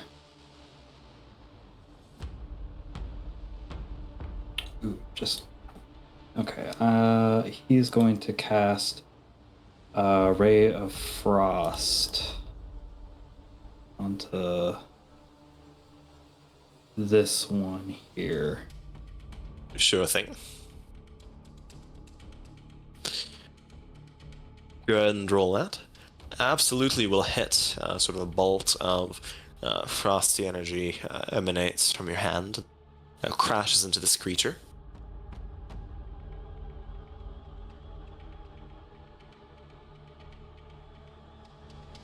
You can see it wince and sort of flinch back, take a half step. I'm going to roll a concentration check on Shield of Faith, which it will fail. And this sort of momentary distraction spell upon this canine-like creature's body to wane away. Not only that, but the surrounding area, you can see this sort of ripple effect take place from where this falling star prophet briefly lost concentration. You can see the now fires of crashed buildings in the Twin Blade cities. You can sort of feel like you can reach out and touch the faint images of people running this way and that. Before a split second later, it resumes the more real location you're in now. What is your plan? Lance? Well, I'm pretty sure that's his turn. Alright, so you're planning on moving anywhere? No, just he's gonna stick right by this wall here. Gotcha. The Harbinger, you can see it place both hands on the side of this sort of lip leading into an endless void and sort of turn back. Its jaws part, you can see the long sort of tongue loll out. It's panting heavily, and it lets out this sort of dolorous cry, this horrendous shriek of sorrow, of doom that sort of fades into the emptiness of space. I would like... let's see, how far is everyone? I would like everyone to roll me a wisdom save. Oh boy. Oh, Foshka. I would say you could add your bardic Foshka, but I don't know if it'll do you much good. Lorenz, Chain, and Foshkra, there's this lingering sense of doom that clutches your chest. It's as if this is the end. Doom has come for you. This creature, this harbinger, is speaking of an inevitable fate you should just lie down and accept.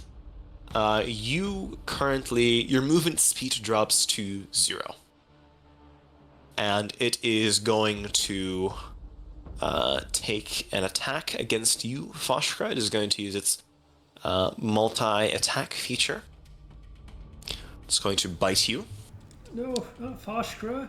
He only has 6 hit points. Deal a 17 to hit.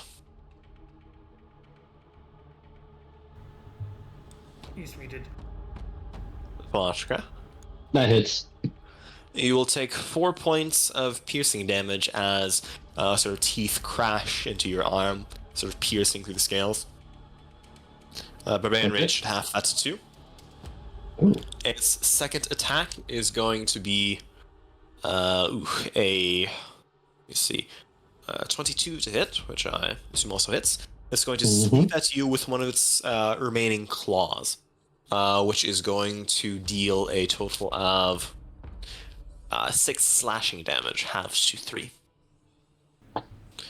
It's going to drag itself further over here, leading a wake ink-like ichor blood in its path. Chain, you are up. The Doom Caller did take effect. You have a movement speed of 0 for this turn. Would getting that applied have counted as an attack for my ready to action? I'd say yes. I'd say yes. You were technically targeted by something. You are welcome to take the ready to attack. Treat. And then that would be at advantage since I was hidden, right? You were hidden from the Harbinger. Yes, did not spot you. Dirty 20. That will certainly hit. Go ahead and roll damage with sneak attack. That also means you are no longer hidden at the start of this. It is aware of your presence. Yep. Wow, that is 16. a very high maximum damage on that. Yeah. Nice. You can see a bolt sink right into this thing's jaw as it lets out this cry. You can just see one of its eyes sort of dull as it reels from this blow. Let me see. All right. Your actual turn is up. That was your reaction. Would Chain have seen like the brief flicker as well, or was that just Lorenz? Like when he hit the. Everyone saw the brief flicker as you hit the Prophet, not the Harbinger. Gotcha.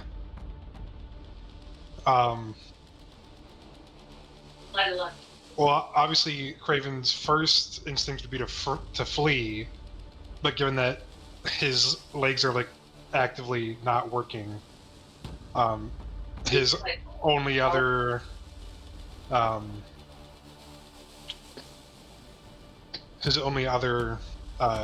thing that he didn't really get his body to do is to just keep firing at the thing that is scaring him from moving, basically. And so he's going to shoot another arrow at the Harbinger. Go for it. Another dirty 20. Oh my goodness. That will also hit. And then, do I get sneak attack since Foshka's right there? The creature is not currently being flanked, or you not currently, I believe. I could be wrong. Gotcha. Any of you with sneak attack knowledge will chime in. I believe sneak attack is if it's like threatened within the reach of something that is the rogue's ally. Yes. Like if it has to pay attention to more than just the rogue at the current moment, I believe sneak attack takes effect. Okay, yes, by the reading of it, yes, you would have sneak attack to them. Since Foshka is in melee, is engaging with is not yet incapacitated, so go ahead and roll sneak attack. No, not yet. Wow. That's 13 points of damage, 2 bolts sinking into this thing's hide as it lets out further shrieks of agony. That is another 13 points of damage, wow. And then he's going to try to cutting action hide at least from the things on the roofs. There's nothing you can really do about Those other roofs? that Sure thing thing, being yeah. right there. Go ahead and roll another stealth check. I think you're reasonably confident you're hidden from some of the prophets up here. And that is Chain's turn. Leora, you are up. What is your turn? Would I be able to, presumably cannot move at the moment. You succeeded on the roll. You were able to okay. resist the effect, so you do not suffer the impact of Doomcaller. Yes. Okay, cool. Would I be able to get close enough to attack the prophet that is nearest to me? You would certainly be able to, yes. It is up on the roof, but there's no real gravity is significantly less than it is on the prime material, so you can easily jump up there. Okay. And You can So click just and click drag and your drag. token. Yep, indeed.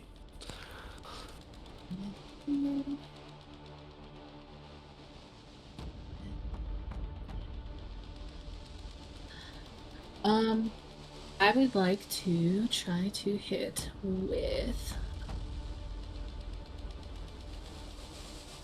the firebolt. Absolutely. That will certainly hit. Which one are you aiming at? I don't know how to ping, but the one that is on the corner. If you hold down a left click. There we go. Yeah. All right. So this one right here.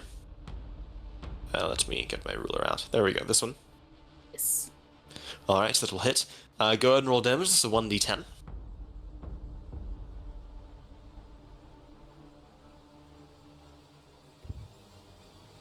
You can also click on the spell name under the roll and it'll automatically roll damage. Thank you. I don't know spellcasters in Roll20. There we go. 5 points of fire damage, yes. The bolt of flame sort of sears into this thing's rib cage to its back. It lets out a snarl as it takes a half turn, spinning towards you, anger in its eyes. That is it. Yes. You can sort of see flames catch on this thing's parchment-like robes. Alright. Oh, rip Voshkra. This creature's up. I'm not dying yet. Alright, Foshkra. It is going to let out another doom call. I would like Foshkra, Lorenz, and Chain, only those who did not succeed that time, to roll a wisdom saving throw, please. Oh, compounding effects. Hey, I rolled an 18 that time. Oh my All goodness. of you steeled yourself seeing this thing, see it's being beaten back, sort of slowing down, the lifeblood sort of lurching out of its veins. You realize this thing is not going to kill you this day, and you are able to sort of steel yourself and continue moving forward. You suffer no ill effects, you can move again, but it's still going to bite against you, Foshka. Which is going to be a 13 to hit this time. That does not hit. Does not hit. It snaps against empty air. It's going to send a claw out as well. It's a bit better. That's an 18 to hit. That one hits. All right. Let me see. Can I cast Silvery Barbs? You can.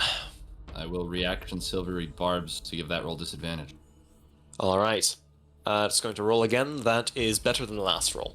Oh. So it will still hit, unfortunately. But you get the alternative benefit from Silvery Barbs, I believe. Yes. I will. Well, how's Foshka looking? I'm only missing 5 HP. He's looking like an angry lizard. I'm gonna give him the advantage. Sure thing. Attack roll. Gotcha. Oh. Chance for a crit. I'll take it. The swipe of the claw still hits, which is going to deal 6 points of slashing damage. Have to 3, I believe. Yep. Alright. That is its turn. Fenton, it is your turn properly. Okay, I'm gonna try to catch my breath, focus up a little bit. Focusing specifically on these alabaster. Are they tabaxi or vulpanol or something else? They're not something you haven't seen. That was the best representation I could find. They don't abide by the facial structures that you recognize. They're closest to vulpanols without fur and pale skin. Okay, quickly sifting through my mind. Do I have any context? Any? Go ahead and roll a religion check.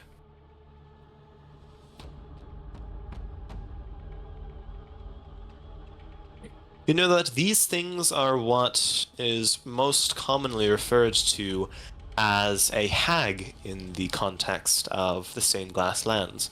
Hags are creatures of ill omen, of fate. They are mostly associated with vulpanols. You're not quite sure what they serve, but you know that the hags that exist in the stained glass lands are deviants from whatever cause they may, and as such they're usually quite capricious, quite evil, and deal in the contexts of fate, of being sort of false prophets, of extorting the vulnerable, granting them wishes, that kind of thing. Okay. I'm going to fly directly down to this one, ignoring the big creature, and attack with my rapier. Go for it. You are currently flanking with Reed, so you have a +2 on the attack roll. It's an 18. An 18 will certainly hit, skewering this thing's pale flesh. For 10. 10 piercing, wow. Yeah, this thing lets out a cry and sort of coughs out blackish blood as the rapier punctures its back. It is still alive.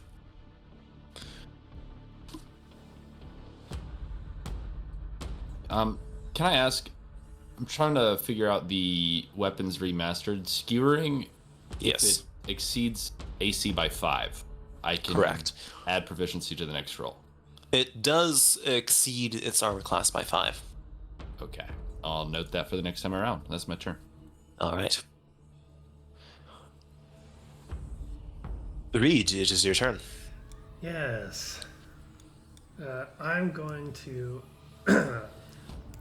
step right here to get into proper front back flank with this bird creature. Shake my head of the ill omen bestowed upon me and say it's nothing new. I'm going to channel a bit of nature into my walking. Take negative stick. inspiration for my calling out my Pathfinder reference. I'm kidding. Go ahead. I was about to say that was too easy. Yes. I am going to cast Shillelagh, and my staff is going to burst into brambles and spikes. Is it pronounced Shillelagh? I believe so. I think so. How do you pronounce it? Shillalach? I don't like that. Continue. Shillelagh sounds a lot more Knoll, but Shillelagh is the actual pronunciation. All right. Go for it. So this is my bonus action, and as my action I'm going to attack. I believe I have the +2 and a -2, so that cancels out. Correct. The plus, I think skewering will give the +2 actually to Reed and not my next. Yes. Okay. Skewering will apply to Reed's attack. I Oh, understand so that. I Do do you have a have a +2? +2. Yes. All right. So here is 22 on that roll for It Shillelagh. will absolutely hit. Go ahead and roll damage. All right.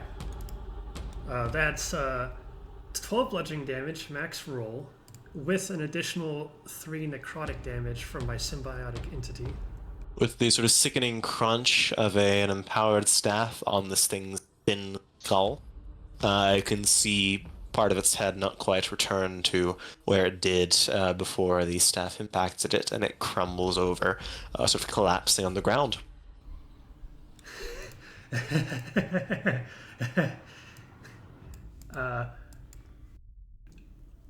I will take another step up here and You can see the... Go for it. and just exhale spores onto the dog creature just to see if they have any effect. All right. Constitution saving throw. It is going to succeed on that. So no effect. No effect. It seems unbothered. The Knoll is chuckling now. All right. You can see the distortion, almost again like a ripple effect, as if water is being sort of splashed upon the sights around you. Blur slightly as the prophet is killed. It seems to be they are the ones upholding this change in plane. Thuskra, you're up. All right. So shaking my head free of that effect, and seeing that this thing has been skewered by 2 arrows and is still trying to kill me, I am going to once again bite into it. Go for it. Yeah. A 10 unfortunately will not hit. Let me roll that d6 for inspiration. Go for Don't you it. have? Oh wait, don't I get an advantage? Oh yeah. You do have advantage from silvery barbs, yes, so you can go ahead and roll again. 21 will Hey! certainly hit. No need for advantage there. Go ahead and roll damage. 4 piercing, 2 Nice. rage. And because he mentioned the weapons rework, I really looked at that. My bite has an ensnaring effect. You do have the ensnaring effect, yes. So, biting into it, I would like to try to move it, move it back here to this space. Awesome. That is going to be, let's see. your bonus action to attempt to shove it. So that is going to be a contested athletics check. Alrighty. And just for safekeeping, I'm gonna add that inspiration d6. Going to add an inspiration. All right. Let me see. The dice are not kind. Unfortunately, you sort of wrap your teeth around some thing around this shoulder. You can sort of taste the ink-like blood from where your teeth puncture its skin, and sort of jerk your neck around the edge, but it does not budge. It digs its claws into the ground. But you do damage it. That is going to be 6 points. Oh. And that'll be my turn as I keep this thing concentrated. You are still ensnaring it, I suppose. You don't need to hit in subsequent rounds in order to try to move it. The profits are up. This one is going to turn towards you, Leora. This one is going to move over here. And it is going to mutter a spell. And it sort of raises its arms to the sky, a faint shimmer of light. Let me see.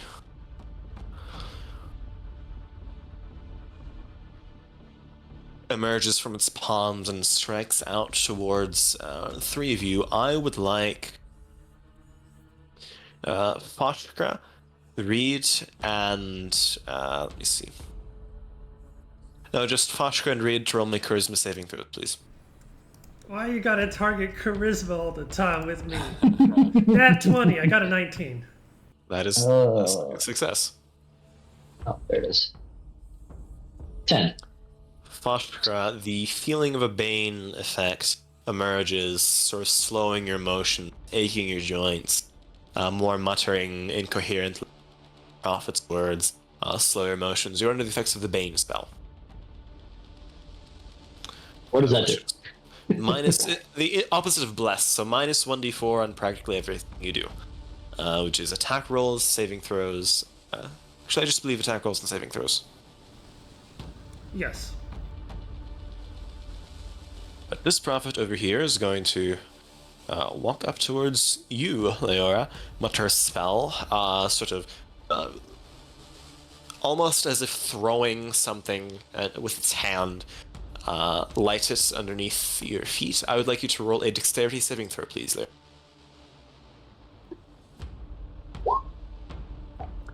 A sacred flame emerges around you as a sort of brief bolt of searing light sort of falls upon your figure. You will take... let me see. 4 points of radiant damage. Owie. Lorenz, you're up. Okay. Is it Lorenz? Is it Lorenz or Lorenz? Lorenz. Lorenz, got it. Seeing how this the creature before him is starting to kind of struggle a bit with everything that it's going through, I think he is going to do guiding bolt. Go for it. 19 will absolutely hit. Not quite point blank, but almost there. 17. Wow. Oh. Wow. Almost like an aurora, this bolt of light, blue, shining, curls from your hands and scatters into this thing's form. Right in its chest, you can see light burst from within it, emerging from its jaw, from the sort of hole in its waist, pour free from the asteroid. That is going to kill it. You can see its claws sort of weaken on its grip. It turns jaw to the sky, and it just speaks, yells loudly into the... only those of you understand it, but it says, Those marked by the curse of tears, you know not what you have done. And then it fades. Slumps to one side. Is that your turn? That's it. Alright. Shane, you're up. Alright, well, seeing that thing die, and seeing that, like, attacking those other things will, get flashes of the actual world. I'm still hitting from this one, right? Yes. Then Shane is going to pop up and shoot with the short bow. Being hidden gives me advantage, right? Correct. Yes. 24. 24 will absolutely hit. 16. 16. With one bolt, this thing the arrow tears into this thing's chest. You can see it briefly glance down before toppling off to the side, slowly carried to the ground by lack of gravity in this astral location. That's the second time I rolled max damage on that. And that takes out Yeah. the Bane that was on Foshkra. Correct. Foshka, you're no longer baned. Then he's going to move and adjust himself behind this fence, and he's going to cutting action hide. Alright, go for it. Fucking Roll a stealth pinky check. Sniper. That is certainly good stealth check. You can see this prophet does not seem to see you. It's more focused on Leora right here. And Leora, it is your turn. What would you like to do? Incredible. I'm gonna do Firebolt again. Firebolt, alright. Sort of countering this thing's approach with a blast of flame. 15 will hit. 5 points of damage. The bolt of flame skewers into this thing's chest. You can see it begin to snarl, but the fire curls around this prophet's form, catching flame to the dryish paper along it, and it sort of stumbles and falls, flames and burns immediately, sort of spreading across its body. It is deceased. Then, in all but another split second, it's like a dream faded, and you're situated back in the tumultuous chaos of a city square that has been essentially ruined by an asteroid crashing into it. It seems that the only four were the ones you saw, and around where you stand in the central square, you can see people sort of gathering, trying to pull people out of burning buildings, sort of containing a relatively small threat, but there is this sort of feeling of terror in this region, of sort of horror as to what happened this day. You can see the deceased body of one of the magistrates, sort of one of the only ones tonight not killed by an asteroid. But in this brief moment of respite where you're wondering what the hell happened here, what was this place that you saw? What were these things, these creatures? I couldn't get my trophy skull. We're going to take a short 10-minute break. We're going to resume at PM Eastern to mark the halfway point to our first session. Beautiful. All right. Can I get a round of golf claps for the fucking sniper bird with the damage numbers? That bird don't miss. Oh, Wow. It's a lot of damage, yeah. He has a particular set of skills. I'm used to rogues doing all the fucking damage, especially in early campaign. And well, throughout the whole campaign, honestly. Love it. The Baba Yaga. It's Yaga. Okay, so we're gonna get a pet Yaga, dog. not Yaga. All right. Ooh, a pet dog? Yeah, I No, can't not redeem you. myself. I got dibs on the skull. Hey, No. Alright. Oh my god. I'll be back in a Alright, I'll minute. be back. all right. Same. Yep. I Likewise. will make some tea.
Alright, I am back.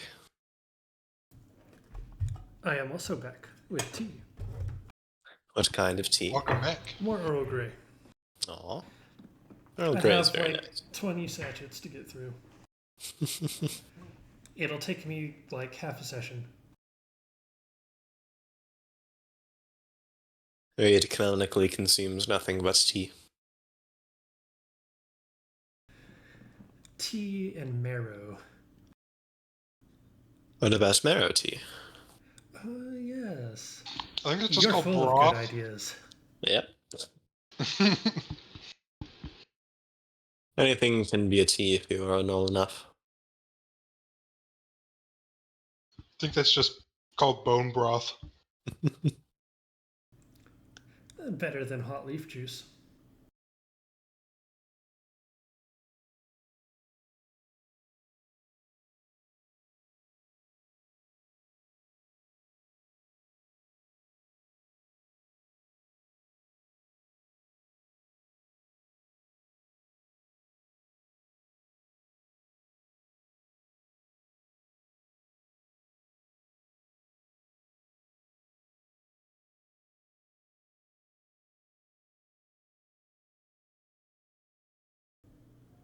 Oh no, I really wanted to get a souvenir. You very well may at some point. Who knows? Oh, but imagine the paper mache dog skull. Oh, it would be wonderful until it got wet and turned to mush. Then it's great. Take the Minotaur skull. True. It might have a hole in it, but it's okay.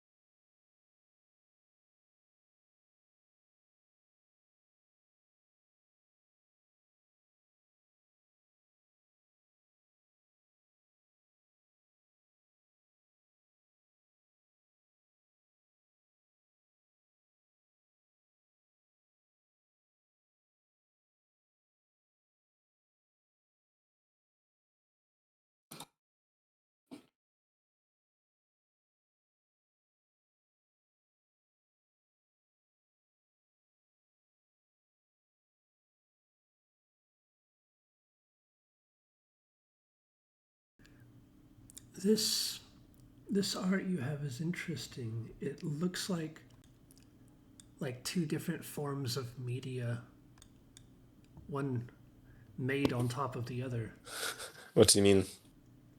I Which can one? see markings and lines like sketch, and I also see realistic textures, like someone added like a layer for like one or two materials and just put in grunge. Like painted on top of an actual picture. Yes. I do not know. A composite image. Fancy. That's roughly how I imagine the Twin Blade cities to look like. Or what I imagine them to look like, not how. That's pretty cool.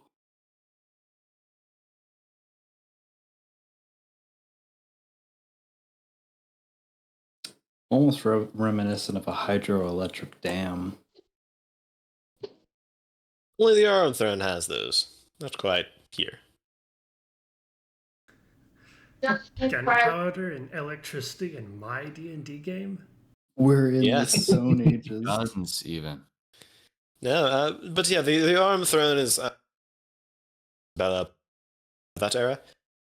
Can you hear me, or am I cutting out? You were You're cutting cutting out out for a a bit. second. Yeah. Sorry. It's a beautiful picture, Push by to the way. talk. Yes. You Rita's were- just commenting about it. Ah, Yeah, you were cutting out quite a few times during some of your longer explanations or descriptions. I do apologize. It's I don't okay, do not- lore. You don't lost need the too lore. bad. Gotcha. Yell at me if I do start cutting out. Yes, we want to my- hear every my- word. Mike has a tendency of drifting away from my face as I speak. I was afraid that was just me. Yes, but what was the you got the thing the falling star creature said, yes? I wrote it down. The Curse of the- Tears. Yes. Yeah, the Curse of Tears. You have no idea what you've done. Correct. I didn't write it down because I had a feeling that you were saying that only like the people that can speak the Vulpinal language. Yeah, I can't speak understand it. Australia. Yeah, I can't understand it either. But I I kind was of just hoping someone would relay it at some And point. now we enter the place where I trust you guys to not assume. Player and character knowledge may be different. Alright, is everyone back? I plan on only taking notes on things that Chain would know. That is very fair. That is valid. Metagaming same is here. my favorite superpower. Alright, it seems everyone's back, so I will get the music started up. Also, just so y'all are aware, I've been doing mood lighting, so during the Aye. fight, my room was like red. Hell yeah. Awesome. That's so That is cool. fantastic. Cool. I had a cat in my lap that whole fight. That's even better. All right. Cat has been mentioned. You're obligated to post a picture of them. But she ran away. You know how hard it's gonna be to find her now?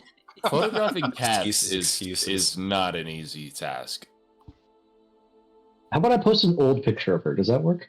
That will be acceptable. This time. Just a switch. Yes. But yes, I have kind of a very joke / serious in any campaign that I run. If I hear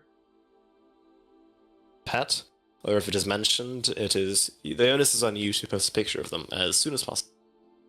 So you know what you have to do. Maybe I should start giving inspiration for that. There we go. Excellent. All right. Anyways, you find yourselves in the sort of ash-covered central square of this city. You can tell that this is the only place where the asteroids themselves hit, as if they were targeting you. There's nobody except for the 6 of you in your immediate surroundings. You can see the lofted terrace where Barris and his compatriots were once parting has now basically been abandoned. The sort of craters of impact, to destroying a building, to mostly harmlessly hitting the ground where people were. What would you like to do? What is your reaction? What is your plan? Reed is going to immediately drop to the closest crater and start looking for something. Fenton will do the same. Shane It is going to do his signal that the task is done, like the vocal. Yeah, you can hear Flair attempting to contacting you and transmitting sort of a mental sigh, and just gives you a thanks, and that is all for now. Go ahead and roll an investigation check, those of you crater. I'm cutting out again, aren't I? Yes. You are. Bet. 13. 10. No, Nick. Aww.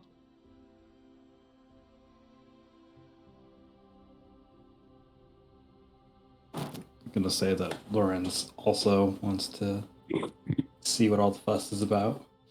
All right. So, it is not that difficult to find. The issue is that you can see multiple volcanoes crowding around the lip of this crater. Reed's the one who finds at first this small, sort of circular, almost teardrop-shaped, deep maroon crystal. Not quite the shade of blood, but similar enough. Yes. From Yes. the location where the Harbinger skull-like canine creature descended. Huh. I pocket. No, you touch it. Of course, I touch it. Getting your hands all over that thing, aren't you? I would not recommend touching a shard directly, Noel. Do you know what you're dealing with? Which would have been the either the left and right feet or Is that hawk miking I hear? Are you also obligated to post a picture of the spousal unit? No. I'll smiling respond to the two. Oh, you were there with me. This is ours. This was targeting us. Go find your own.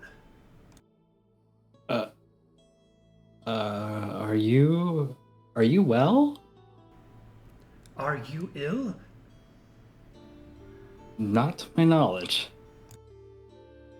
I have known none to possess a shard for even a moment without succumbing to one kind of madness or another, but I partially suspect yours is pre-existing.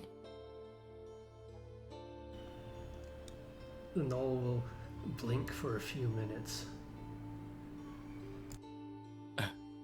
I will look around, see if there's any. I'm expecting Volpanal government of some sort to be on this on the scene of a shard falling. Yes, very quickly. within the span of this conversation, there are multiple city guards that have probably handled some of the major fires and saved those they can from the meteors themselves, are essentially surrounding this pit. Those of you who are inside, I assume, Reed, Fenton, Leora, and Lorenz. They seem to be standing in somewhat silence, and the sort of worried face of the Blade Warden Ido, who you briefly spoke to, Leora, sort of pushes through the crowd and sort of scampers down the edge of this crater and just says, "Hello. Who are you? What are you doing with that?" I am Reed. Escaped from far away, Torres says. I think it's someone other than a Null answering that. I'm not entirely sure what we're doing, honestly. What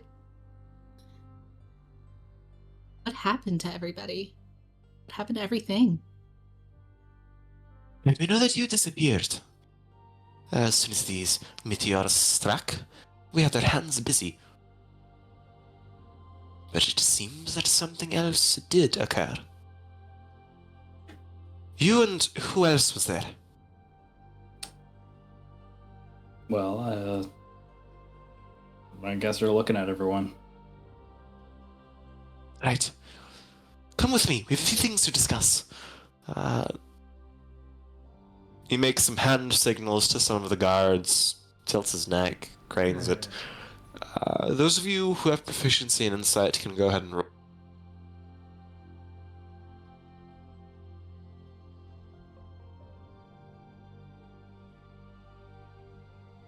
And you can't quite tell much, but this seems to be a very serious man in a position of authority, who's had a meteor crash down into his city, and he's not happy. But he gestures for you to approach, and there are a few Volpanal guards who, probably about a dozen or so, keep somewhat of a perimeter and ensure that you are following Blade Warden Ido.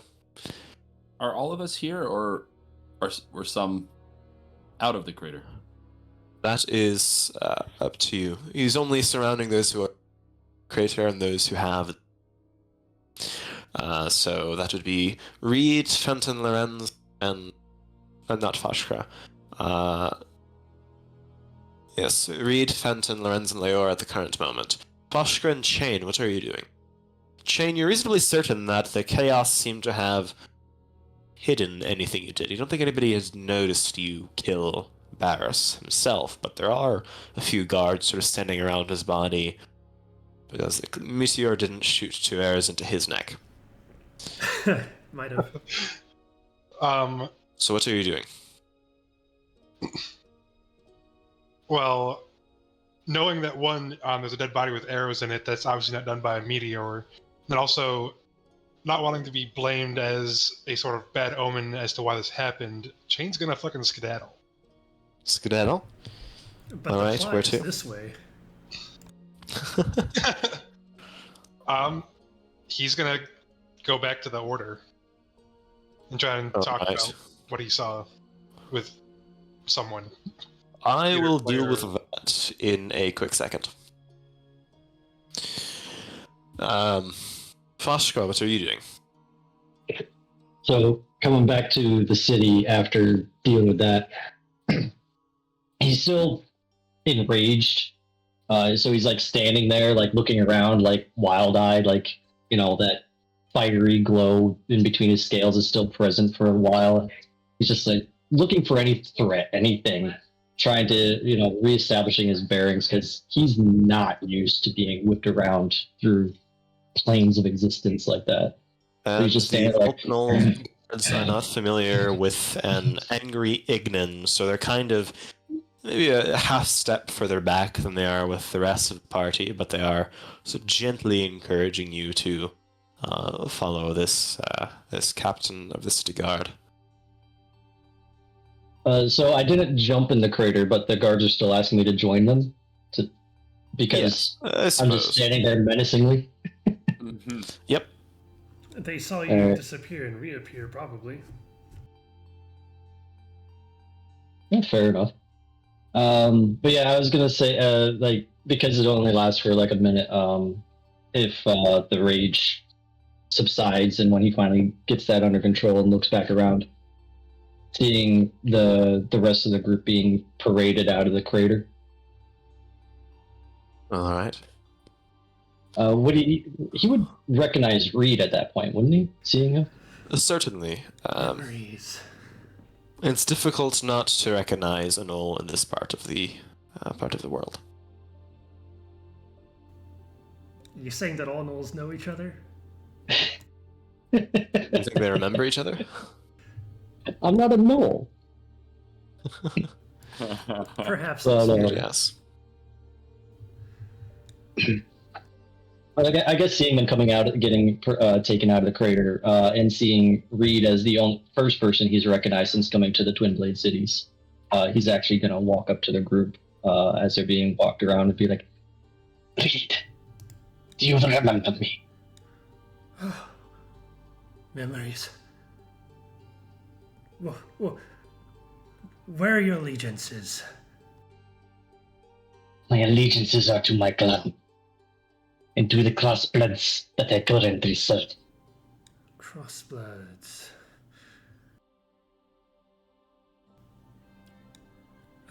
Reed is going to look distinctly uncomfortable now. Are you here on a mission? I have ended a mission. I am here for something else. Something familiar. And he kind of looks, his eyes kind of look back towards the crater. Yes, it seems... Voskra, this one was different from the last one. Yes, and Travisas, that thinking city. Voskra, Where are you going? Are they taking you?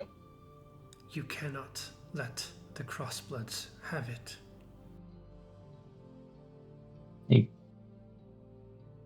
Is Reed showing it to him? No, but he is saying it. He kind of looks around again and he's trying to piece everything together. Is it like the tower? Yes. And they shall not have it. Good.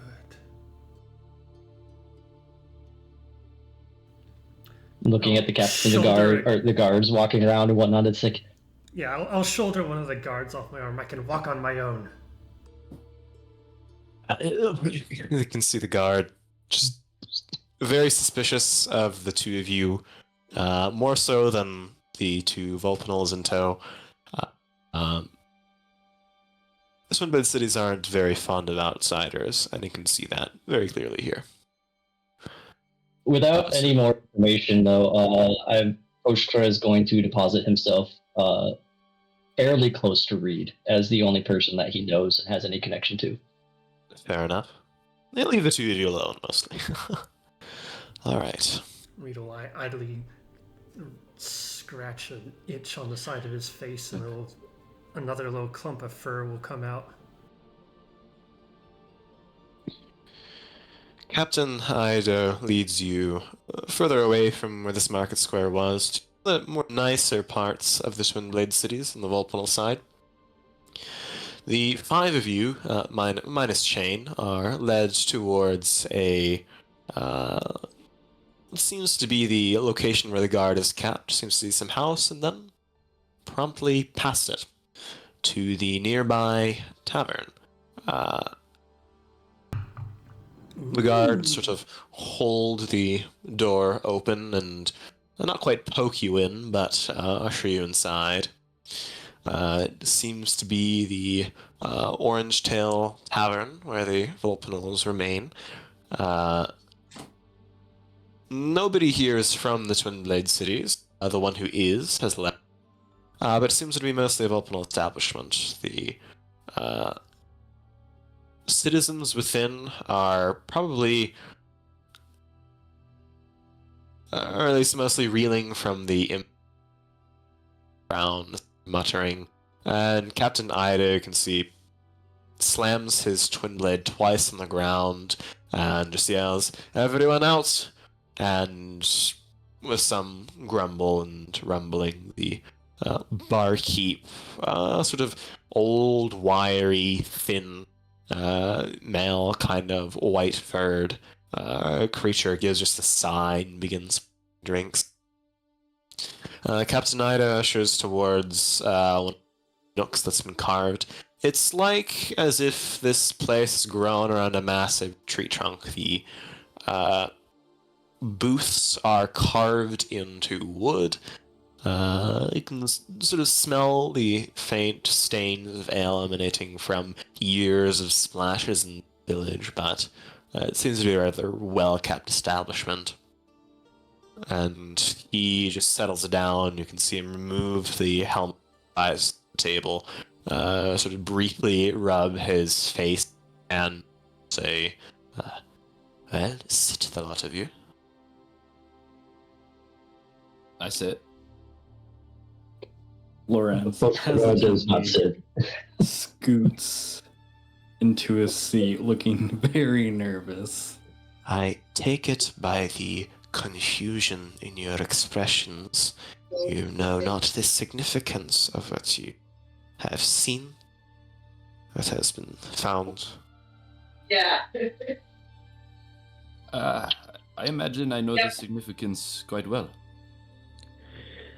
I'm very confused. The last time Aerika's tears fell to the ground, the Inari dynasty presumed it to be a sign from the star. They must claim what they believe to be theirs. The Star Scourge, do you remember of it? Great conquest. Northward. Those of you who can roll a history check may do so. Yeah.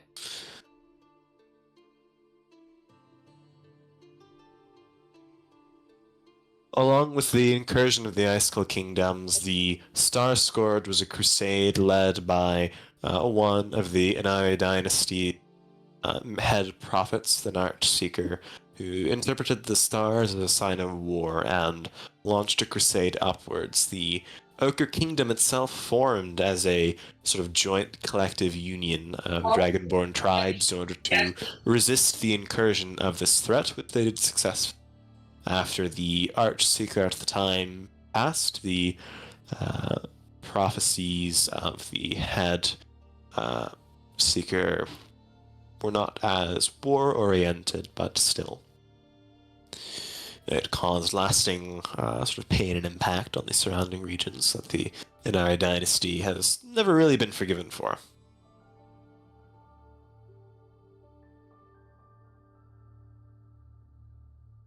What do you think we are going to tell them when they come knocking on our doorstep? How is that our problem? Well, it is mine. I'm going to be frank with you. I maintain a level of decorum and politeness that most do not in the stained glass lands. If you were in Tirisas, you would have been gutted by my guards, and I would have taken the stone from you. There must be a reason that you disappeared and why there is traces of the astral realm on you. Yes? Does Fochkar still have some of that ink blood in his mouth? Yes. I'm Well, going to that's- spit some of it on the floor right now. You can see the Volpinal kind of click his tongue and gesture for the bartender to get that.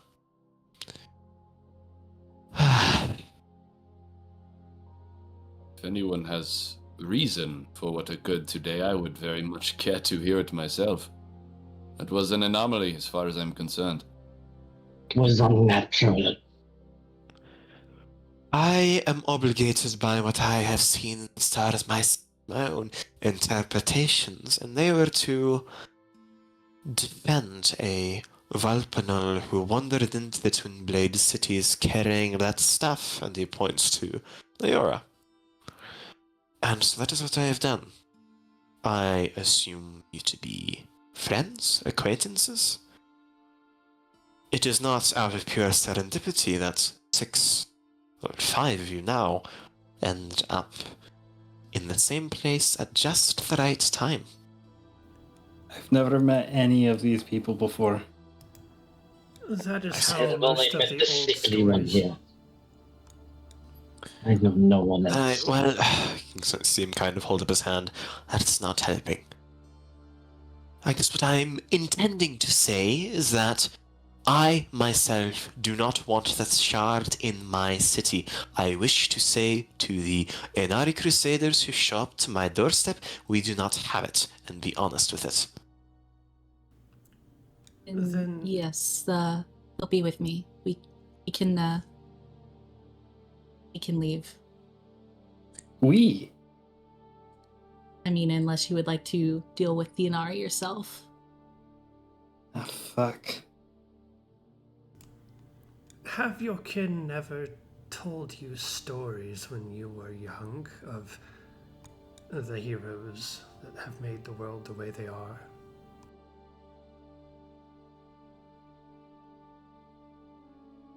I don't remember.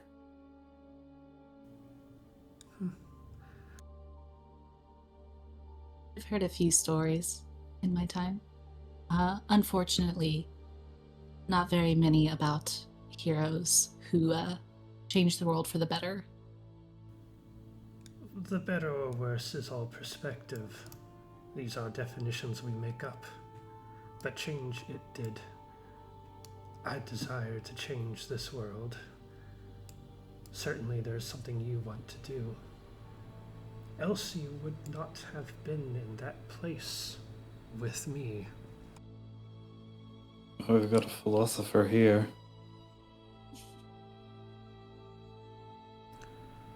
I I merely happen to agree. understand the patterns. Okay. If anybody understands the patterns in the same class language as certain, it is not under my jurisdiction to consider them. I am concerned about the safety of my town. I have done what I can to prevent. Do you know how many Valpaners have come up to me saying we take the tears from you themselves? Pardon me, the tear, singular. Do you know how many I've had to fend away? Look, I care for you because it is destined to me to do so. Not because I wish to see you succeed or thrive or fight the Inari all by yourselves or become the predisposed heroes of this. I am concerned about my city. If you wish to discuss philosophy, you will have this bar for the night. After that, I expect you to leave, all of you. And the Kenku we will find. Good luck Thank you with for that. your protection, Call even out. if it was fated. You can do so yourself. You can do so individually and fend for your own. I cannot answer questions you may have about these tiers. There are historians, there are the keepers of Mazarim in the Shimmering Sands. There is the Watchers of the New Dawn in Estelheim who might know something. There. The Prophet is someone I have had the displeasure of meeting on several occasions. Reed will chuckle. But do so independently of this city. Think that is a fair request? You said You they have the could night have... to acquaint yourselves with each other. I must tend to my numerous duties. You can say, the way he said that, he's expecting at all tonight. He places his palms on the table, stands, and strolls out. Reed is going to take a slow, unblinking look over the rest of you. And remember Pesh words. That fate feels like an instinct, a craving.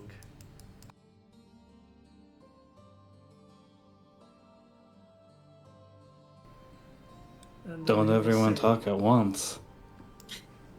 Hello, Taking a lot of creatures. damage.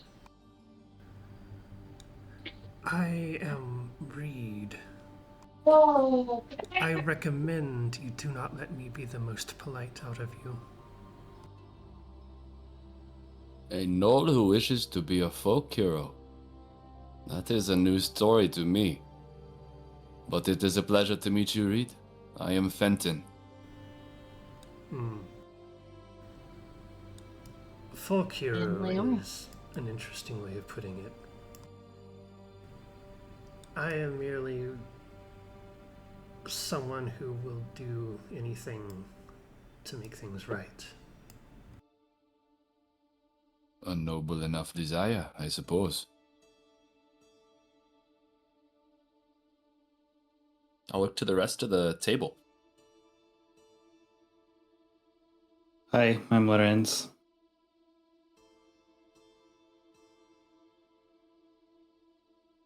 That's all I've got. I am Leora. Unfortunate that we met under such strange circumstance. I mean, it's not the first time it's happened. And what do you mean by that, Lauren? Ah. Well, Do you know something about what happened to us? maybe a little. Would you Ish. care to expand? Oh, great. Okay. Out in the desert, the Shimmering Sands, I encountered a sort of weird thing. I fell into it. Long story short, same thing vaguely happened.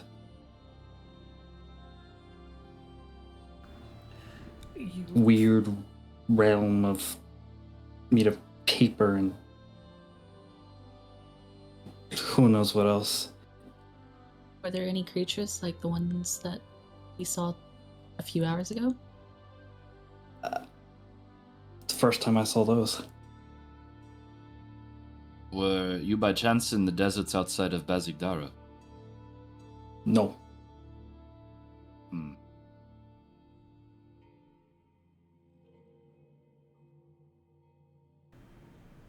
So, I take it this bird knows much of the world. In training, I am an apprentice to the Keepers of Mazarim. Chronologuing as much as I can. And you, Fox, what is it that you do?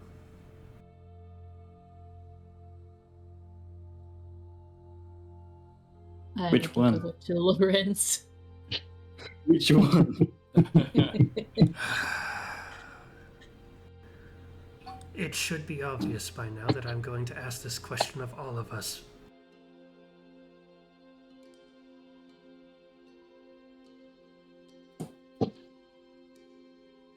I am just a healer, a helper. I've only just begun my nomadic journey. A healer. That was a cat.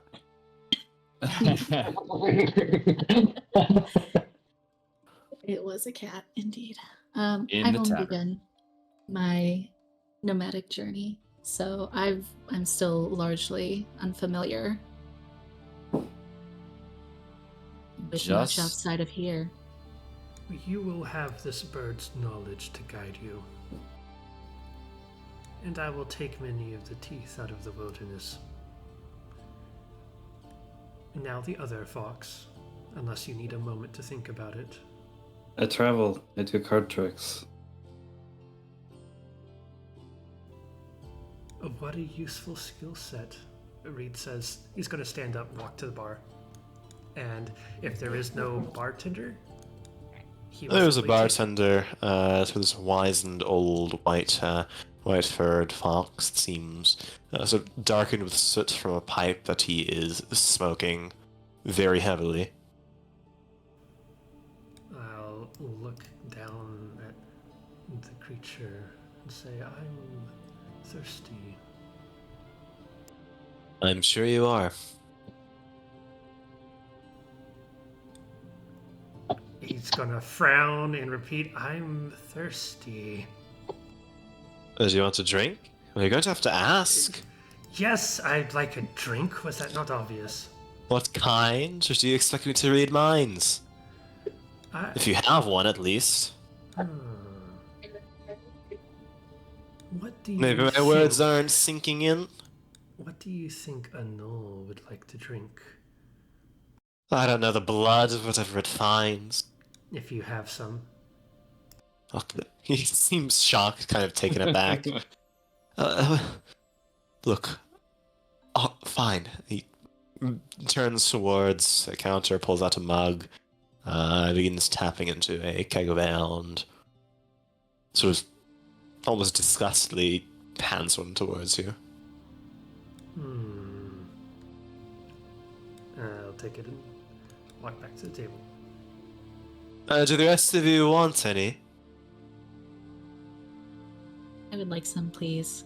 I'll come to you for it. And then she would Around get up and for the just walk table. over. Oh, Well, it's been paid by the captain, so you can have whatever you want.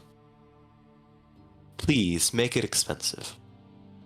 I want him to have his wallet hurt. And he pulls out some... It's very clear he's not happy with the arrangements. It seems that the captain kind of forced him to take care of you.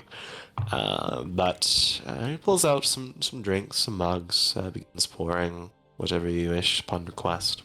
We have to make up for a very busy evening's business. Yes. Shane, where are you headed? Chain is heading straight back for the order. He intends to talk to, hopefully Reverend Hatchet, but if not, then Flare. Of course. The telepathic communication mostly fades. The Kenku and the city kind of go about their own ways. It's easy enough to make it to the Order's headquarters, doing the standard ways of signs, translation of vocal codes, and entering sort of a spiraling staircase down towards a damp, cool headquarters for the Order itself. There aren't as many people as you're used to. It seems there's still work to be done, but the Reverend's doors are open, almost inviting. And through the pitch-black darkness you wander to the veiled-aged Kenku seated at this hexagonal table, the sort of nebulous mixture in the center of this. She seems poised as if she's expecting someone, and she turns her head towards you as you enter. Something's happened. I know. I've had. Tell it to me as if you saw it. What did you see? Well, as I was doing what the other agent could not, instead of the festival starting as it usually does each year, an actual meteor fell, and people disappeared, and some strange light came from me and went up, and then I found myself in this strange, like, new realm. It looked like the place where I'd been standing before almost, but made out of paper, books, things of the such. And there was this creature, this monster made of paper itself, but made to look like bone. And three others that were chanting something that seemed to be holding us, I was there with others, random people from the crowd. But once the monster creature and the three chanting, I guess, mages, prophets, I don't know. Once they were dead, we came back. I have an admission to make to Chain, dearest Chain.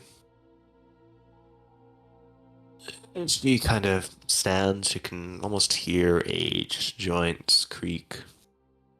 Kind of sits herself on the side of this pool. There's curiosity in your voice. There is wonder in it. Preserve that instinct. It is so easily beaten away. Second, I knew you could kill Barris. There was no poison in his wine, as mentioned by Flair. There was this Vulpinal that we had a disagreement with. And the process of extracting all necessary information. And you can hear her. That last part, you cut out. In the process of collecting the necessary information, he let squawk out a few things.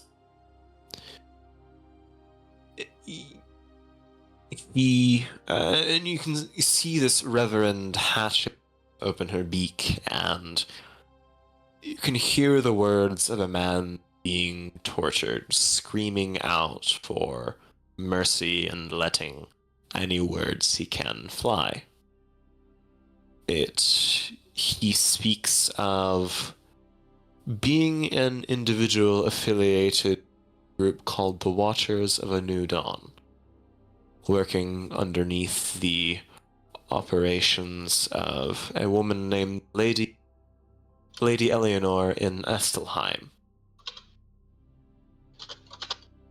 The Reverend says that they knew something would occur that night.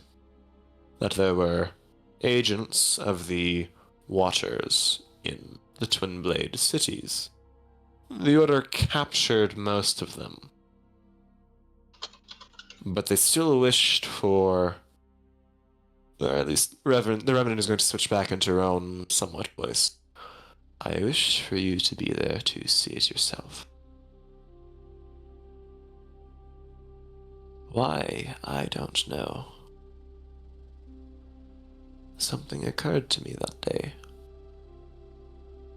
The Vulpinal we caught had a metal chain around his neck. Upon inquiring why, he had no answer. He said it was as if fate was giving him a clue to something. I believe he was mistaken. The clue was not meant for him, but for me. And so you were stationed to kill that Minotaur, which you succeeded in. For that you have my thanks. But I have a new mission for you. What is it? The 5 individuals that you met that day in the astral. Follow them. Befriend them. If there's anything about fate, it tends to come full circle. I believe yours is with them. If you find any more strongholds of our order, you can tell them in these words that Reverend Hatchet permits you to use their resources as you please. But that group is yours. And my mission to you is simply to get acquainted. But what if they don't? What if they don't let me in their ranks? In with them?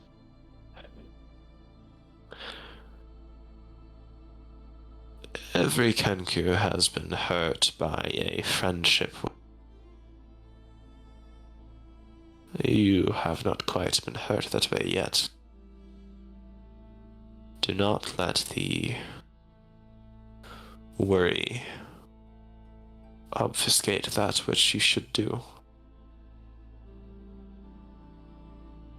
They have voices. Perhaps you can collect them.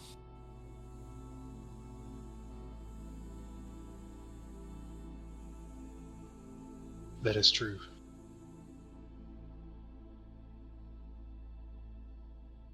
Have we come to an accord?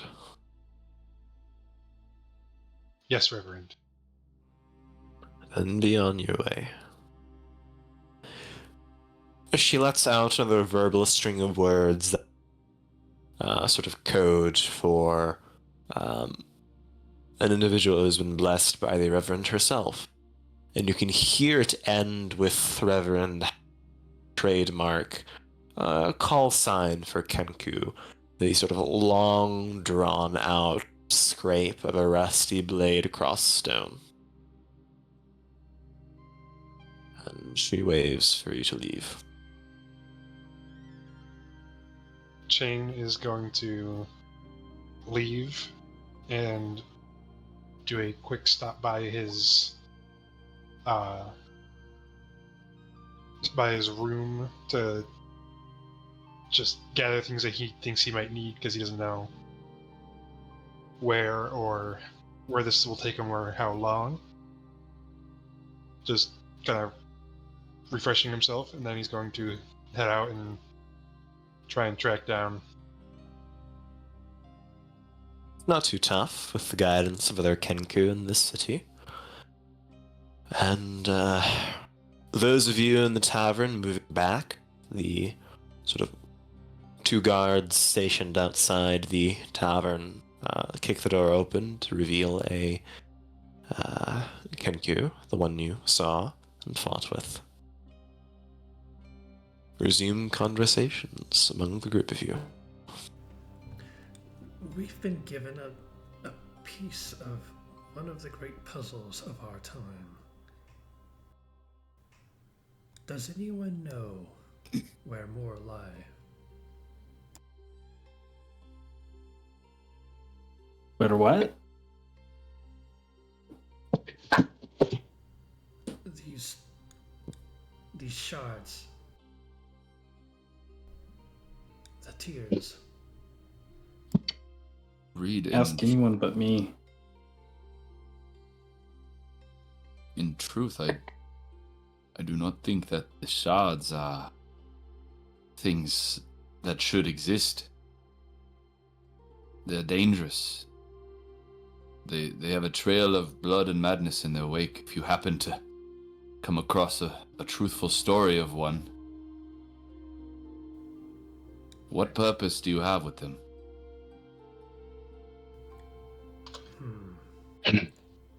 Bleed. Pit your... Do you not remember the one from the tower? I do. And I know where it is. Estelheim. Hmm.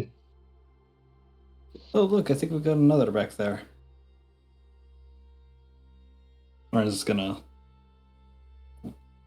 I imagine that he heard the doors open and looked behind to gesture over to the Kenku. Reed Indeed. stares. Chain stares back. Oh, not another. I Hello, truthfully did not creature. expect to see you again. His Chain's eyes dart to the Aarakocra, and you can see a couple of different emotions kind of like flash across his eyes. Do you care I for a can drink? say the same. No, I don't drink. The gods let you in. That means you have something to do with all of this. Something to do with it? No. I think they were just as surprised as we were. Good shot, by the way. Thank you. Yes, there you had many excellently placed shots this evening.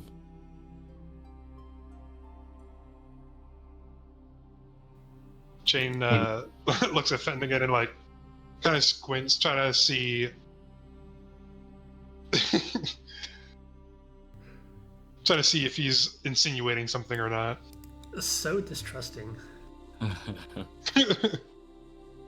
I would be curious to know why, but in your own time. I was enjoying my conversation with Beres. Fenton,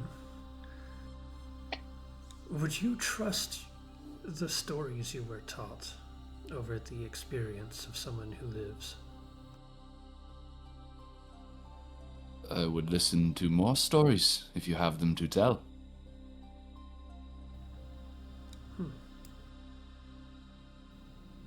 It is my belief from the short time I have studied an object like this that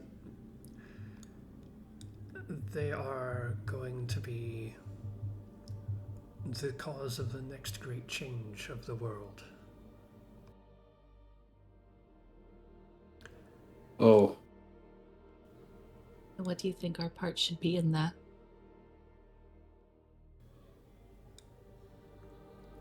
I believe we can do something to choose who gets to make that change. After all, we were picked back there. We were chosen, just the 6 of us.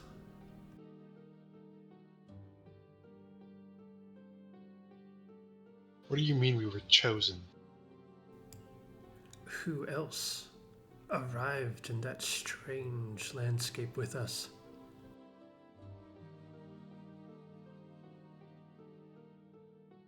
Well, according to the captain, Leora's fate has been written in the stars.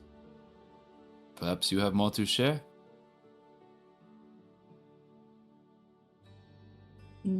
Not concerning meteors falling to the surface. My fate, I didn't think had anything to do with that.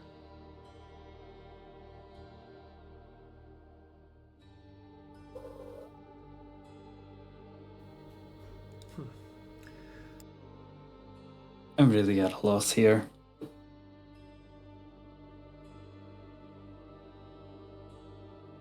Where do we go from here? We go north. What happens when you get more shards? What do you do with the one you currently hold?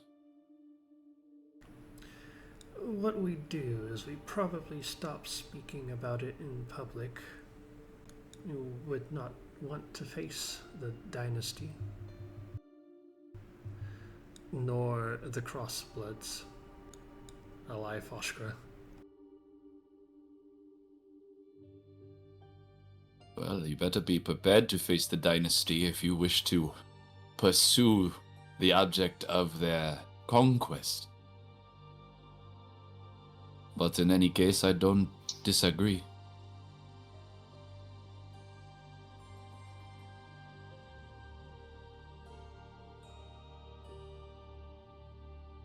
The locations mentioned by the captain were the Keepers of Mazarim in the Shimmering Sands and the Watchers of a New Dawn in Estelheim, one of which is far closer than the other. But he said those were the ones may know something about the tiers themselves. The Inari dynasty, obviously, knows much. But that's not likely where he'd like to go at the moment.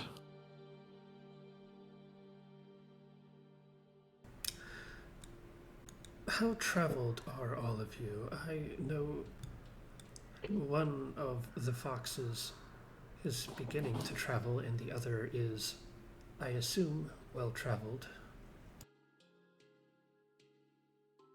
Well traveled.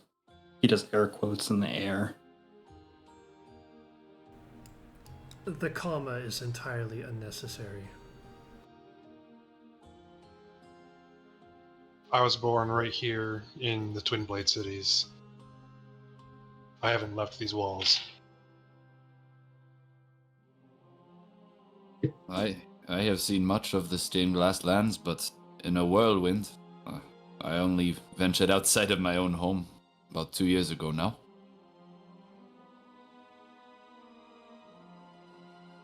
I have traveled the width and the breadth of the Shimmering Sands with my clan.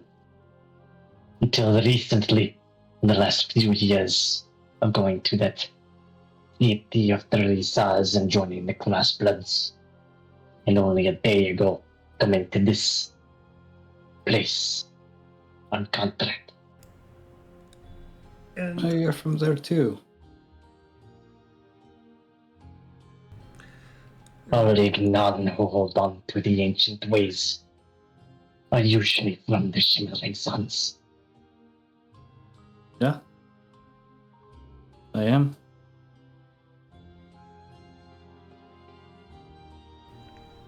And I have spent enough of my life as a caged animal. I want to wander. I want to experience. Loren sort of looks over at Reed, and there is a look of, probably for the first time, since they've all sort of met together, it's a look of just complete understanding.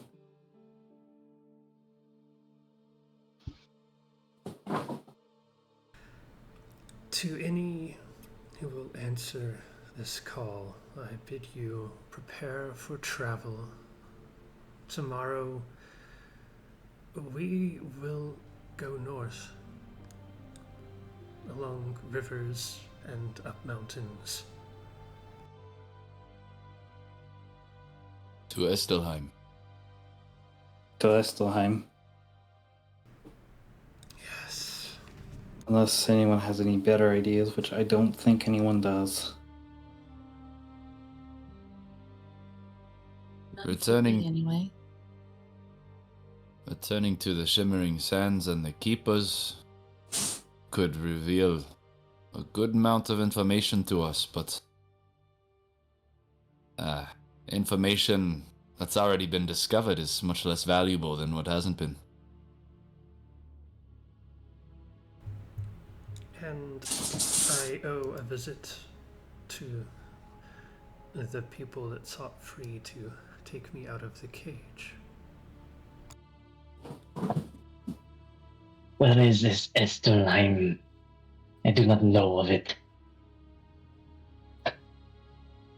You say north, but north is north, and there is much there. More or less straight north, through New Kylex, perhaps into Okrahelm, and barely east of there. Okrahelm. Is it by the coast, by the water? Not Estelheim. Why? Are you allergic? No. There is a place. It will be safe in the water.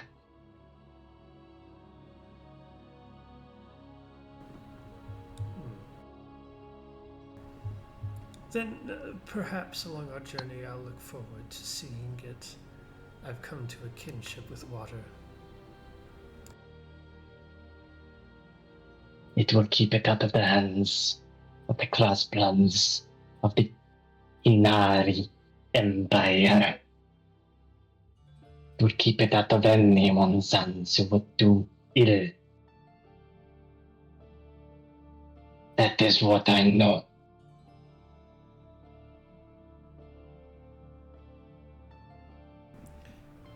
Very well, then we have a plan. We have a heading.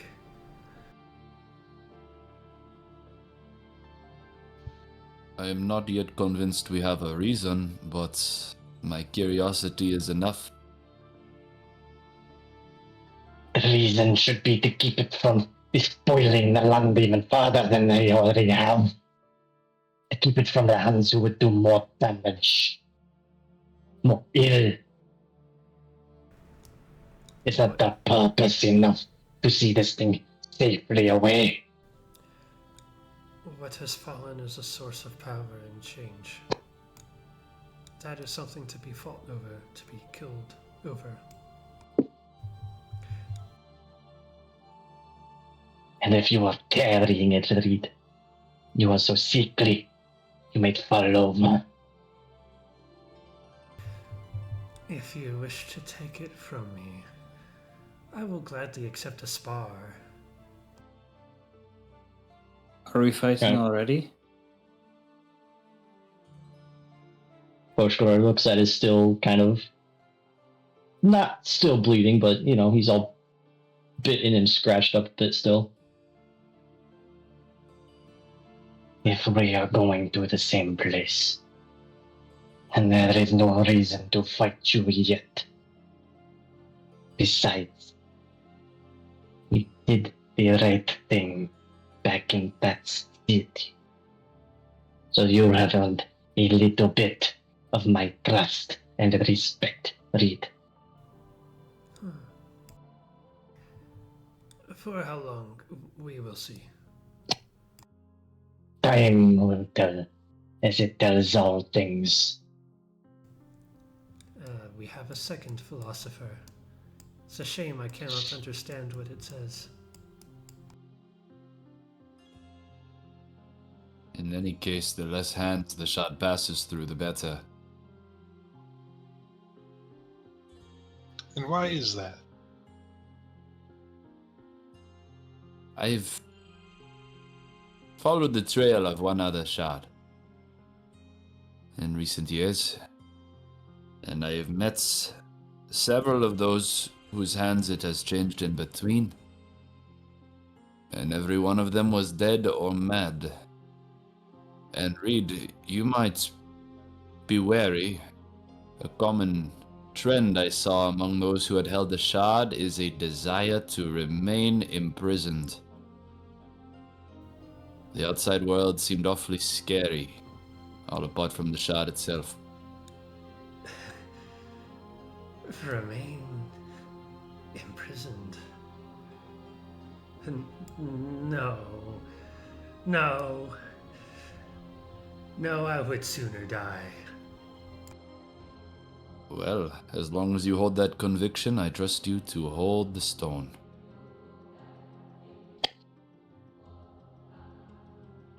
Weigh us.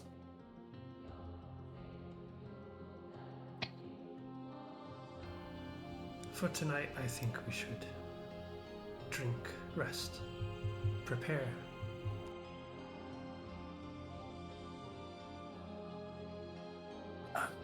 I I guess.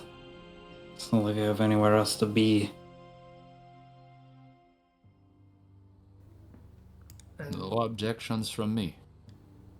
I will return here later.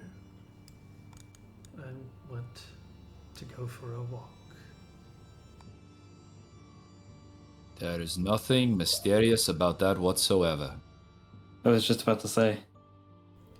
Why don't we all take a group walk? I simply want to feel the spirit of this place.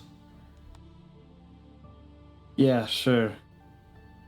You are welcome You can go for a walk. to follow. Leave the shard here.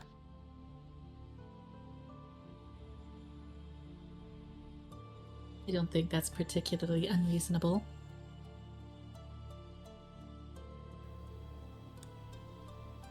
Foshkra, you are staying here? I go where the stone goes.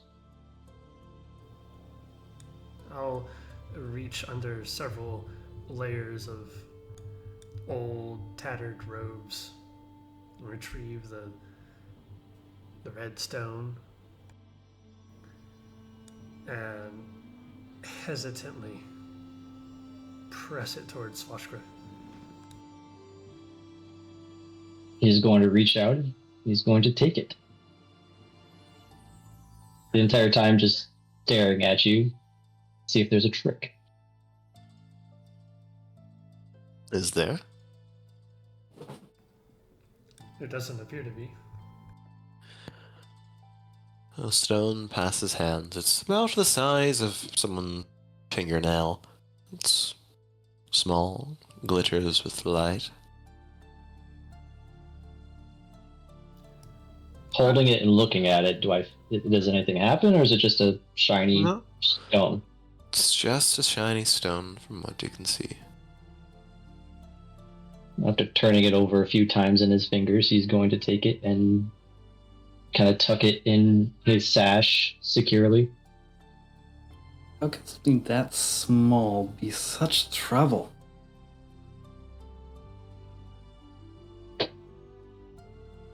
Ask those who seek it.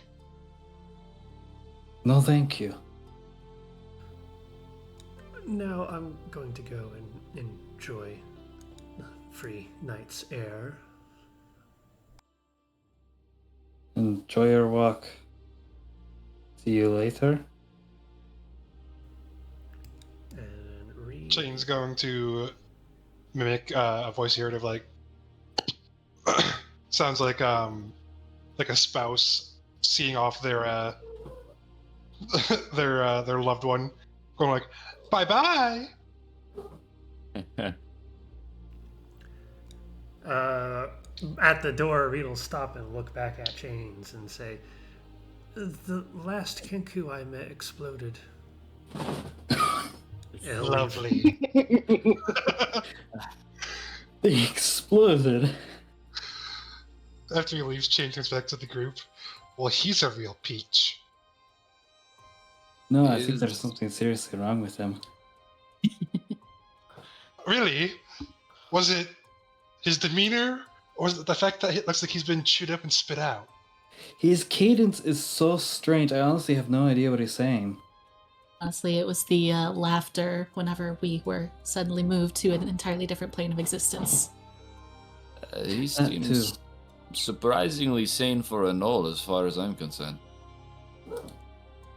You're not wrong. I've never seen All of him my- before. All of my time in Teresa's, Reed was the only one that I met that was not completely obsessed with violence and blood. It's remarkable. Especially considering Turisas. It's a stinking pustule of a city. I would not disagree. So, we are all to journey together for this stone. It sure seems like that. Then I have a slight problem that I will need someone's assistance. and rectifying before I can leave the city. And what is that? Oh no. I am a member of the Crossblood Mercenaries. And if I leave the city without a proper contract through them, they will come after me.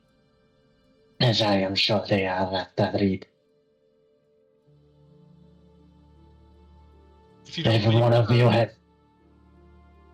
You don't leave with the what? Sorry, it's a little hard to understand through your accent. If one of you has the means to place a contract through the Crossbloods,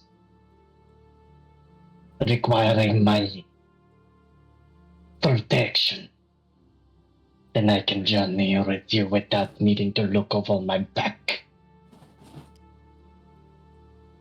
For what reason might we convince this mercenary group to cease pursuing you?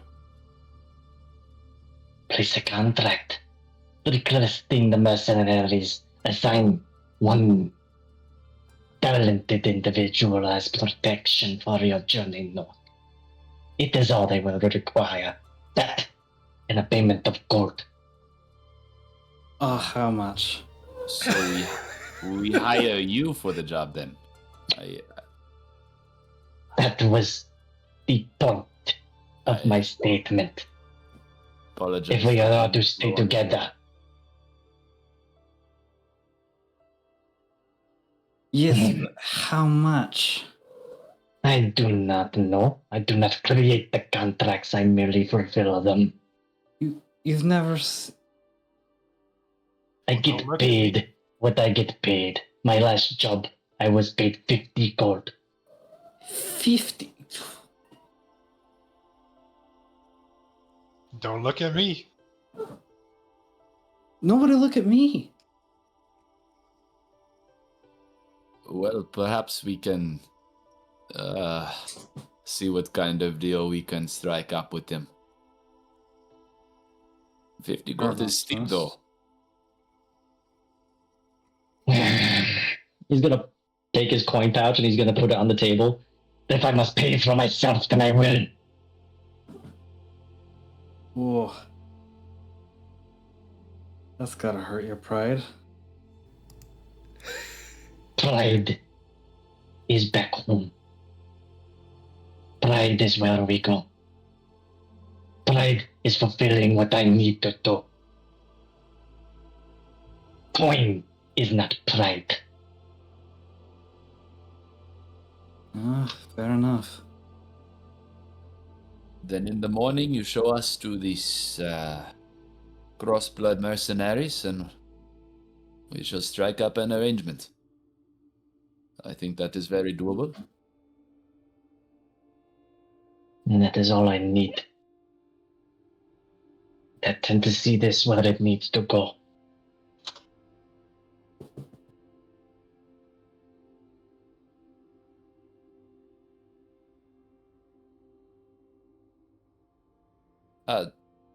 Kenku, by the way, I don't believe we got your name. Oh. My name? You see that Shane just gets like a little smirk. Why? My name is... Perfectly timed. Ah, yes. And for those who do not have your talents, they tend to call you what? That is none of my concern. My name is... Very well.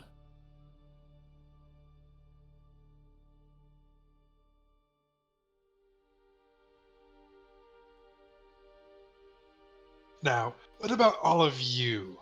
I know that the one that left was Reed, and and I'm taking it you, and he points to Foskra, are Foskra, but yeah, It is Push, kla, push, kla. You have to forgive me. I was trying to say it however Reed said it. So he would have said it. He would have said it however Reed said it. Yeah, so you mimic Reed's voice. And now Pushkar is correcting you.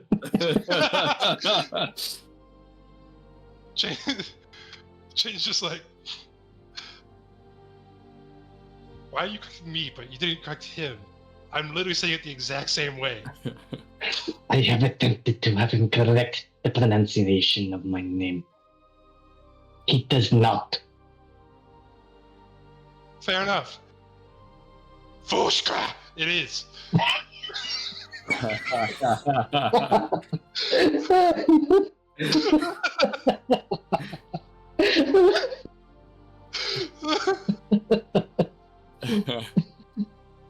Fenton Tenobo.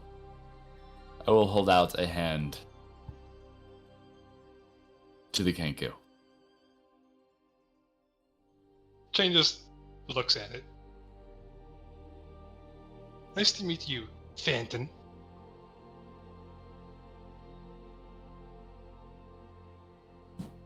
Not the handshaking type, I see. To each their own.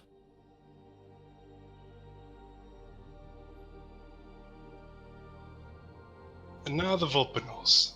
Who wants to go first? Not me. Leora would smile over at the Kinku and nod her head and introduce herself. I'm Leora. Lovely to meet Very. you, Leora. I'm not even going to try to attempt to mimic your voice. I'm sorry. That's totally fine. It's very nice to meet you. I'm glad that we all survived that encounter.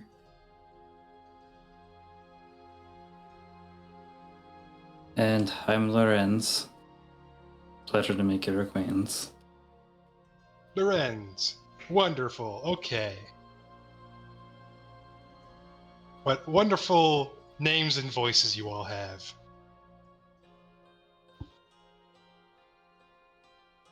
That's weird to say. Maybe to you.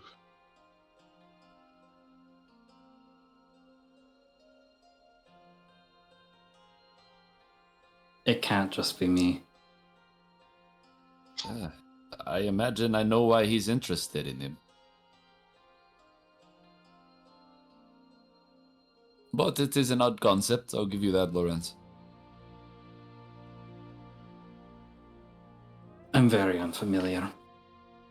You guys also notice that when Shane talks, he doesn't like move his beak in like a normal like how Fenton would when Fenton talks. It's more of a Just the crow thing or the raven thing. yeah, exactly. Like his beak kind of like opens and like his throat behind the scarf that he's wearing like Warbles. fluctuates. Yeah. Oh, it's got the throat poofies. Love it. Lorenz is just too distracted processing whatever's going on. He doesn't notice at all. Leora just kind of looks around between everybody and just keeps to herself for the most part. You are not at all the group I expected to find in the Twin Blades. I think it's been a delightful evening. That is one way to put it. Has. Sorry, the thing before it died, it said something. I forgot until just now. The beast. Yes. You could understand that nonsense. Yes, more or less. Said And what did something you read?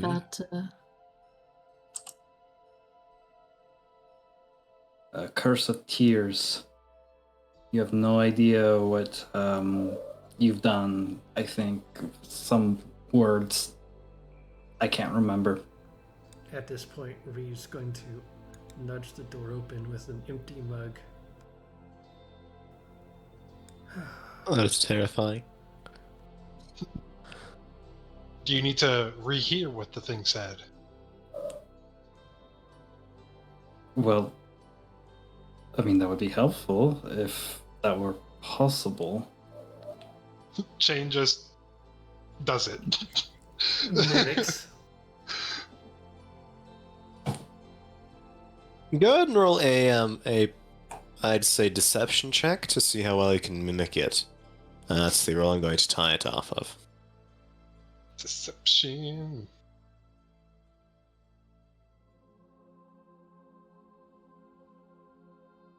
But I intentionally attempting to deceive meaning, but 10 is fairly decent replication of it. The words are intelligible. It's a bit distorted, a bit strange. It's kind of like there's some reverb to it, but Heard from the distance that Shane was at the time. yes. Leora and Lorenz and those who speak Constellia can hear the words fairly clearly. They were verbatim. Those marked by the curse of tears, you have no idea what you have done. Okay, so what I was missing is those marked by tears. You have no idea what you've done. Yes. Curse of So we've tears. been marked. Yeah. Sounds like for worse. What were we marked by and why? That is the question for our future selves. Well, I get the impression that all of us have, in one way or another, interacted with a shard before today. That doesn't answer any questions, but it is a connection. Lorenz shakes his head. You shake your head. He shakes his head. I've never seen one till today. But you've fallen in the astral plane while wandering the sands. That does not seem connected, no? Kitty. Sorry. No, I've never seen one before. There was just a hole, and I fell. There was no shard. There was no tear. It was just the astral plane. To my knowledge, unless it was disguised under something else. I haven't seen one either. And I never said anything about seeing a shard either. So you've seen one then, Fenton. Perhaps I am just picking at scraps, trying to connect some dots that do not exist. No, I have not seen one, but I have been nearby. I have studied them to an extent as well.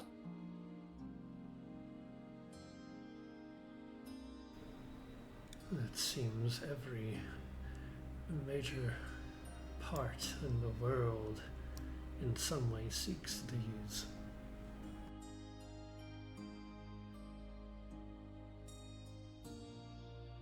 I have a feeling we're going to get into a lot of trouble from here on out.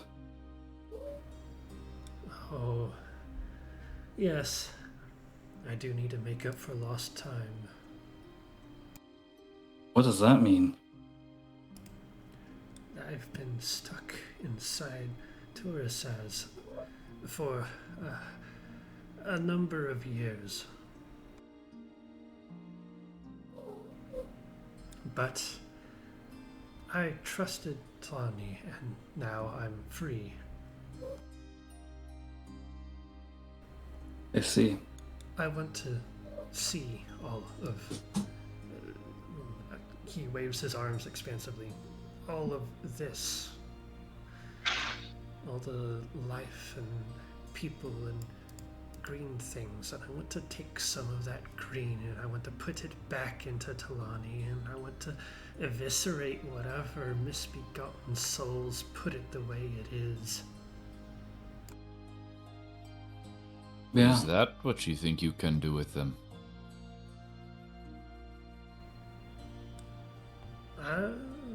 That is up for my future self to decide. Plans made so far in the future are useless.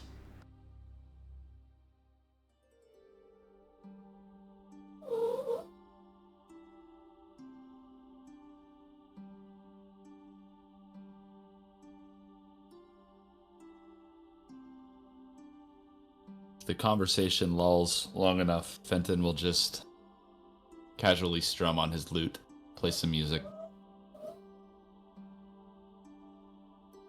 That is fair. If you have any more to discuss as a large, well, then feel free to do so, but beyond that, the tavern is empty. There were travelers inside of it, because tears are obviously a big occasion, but they have been emptied on the behest of the guard captain in the city. Much to the annoyance of the barkeep, but that's somewhat irrelevant. You have your own rooms, and perhaps you will have your own rooms for the first and only time this journey. Would you like to have any conversations amongst one or two of you at this time? What are you doing overnight? Is there anything special you're up to, or are you heading straight to bed? Do you want a one-on-one with a party member, or are you simply letting sleep take you? Who will come to profess their love for whatever? Excuse you? I would love to catch Chain before going to bed. Uh-oh. Lorenz is just gonna kind of like spread his deck of cards on the table and just start like messing around with them, because I don't think he's gonna be able to sleep as soundly as he'd like to. Liara would spend her time on a terrace or balcony if available, just staring up at the stars and meditating. It's a Volpinal city, of course there are. I imagine Foshkar is going to be cleaning his wounds and possibly pulling out a sandstone slab from his pack and begin scratching into it for a bit before trying to rest. Claws? Yes, with his claws. There will be a tap, tap, tap on your door, and if it is unlocked, it will open afterwards, because what is privacy to a gnoll? On Foshkar's door. Yes. Oh, okay. Do we want to let Chain and Fenton do their thing first? Sure. Alright. Fenton, Chain. First, is Chain trying to be not found? I'd assume probably not, since it's like the group going to bed, and I think Fenton said that he's just going to try and like catch Chain beforehand. Sure. So. Go ahead, Fenton.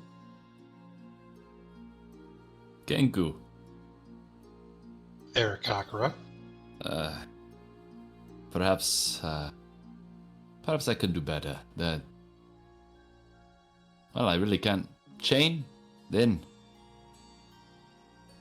Close enough approximation. Anyways. You killed Baraz the magistrate. You tried to heal him. I did try to heal him, yes. For I did not see a reason for him to be dead. If there was one, I would care to know it.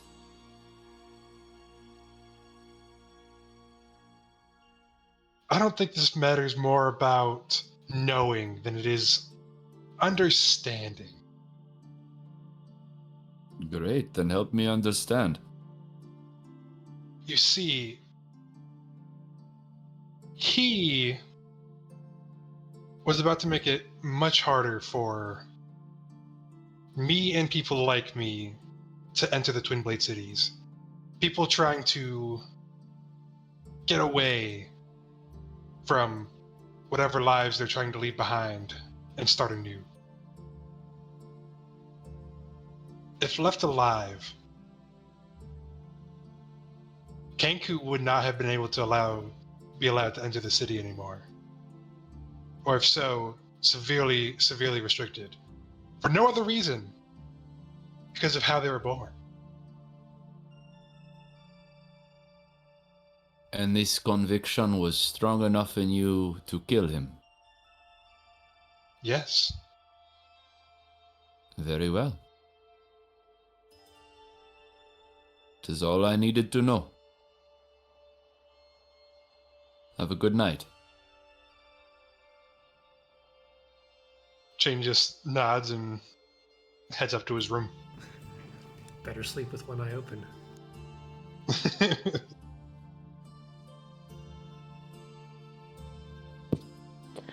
Alright. Reed and Faska.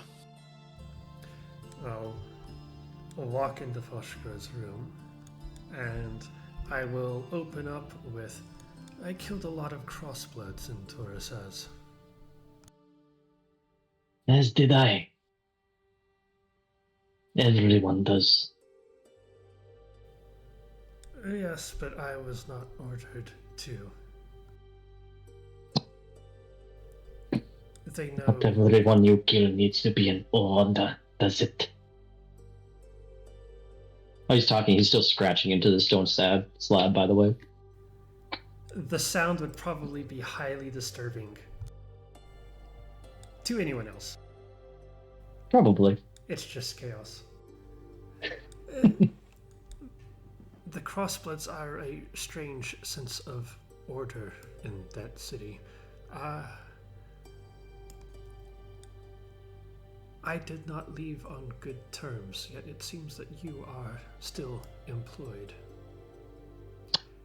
If they know where I am and they know where you are,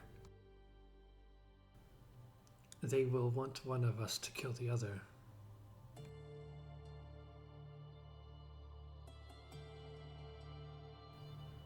Are you prepared to disobey a direct order? Did we not disobey a direct order when we gave the stone to that woman in the tower?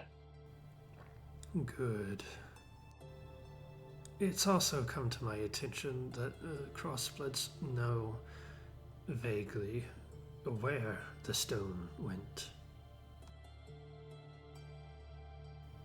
And that is their problem. They have not made it ours. For no mine. Seeing as we are heading there, it will possibly become our problem. If I see a green cloak, I will not trust any who wear it. Please do the same. Reed, what do you know of the Ignon? Only that they were here before my kind, and they were born having a home. That home was everywhere. Until your deities came down. No.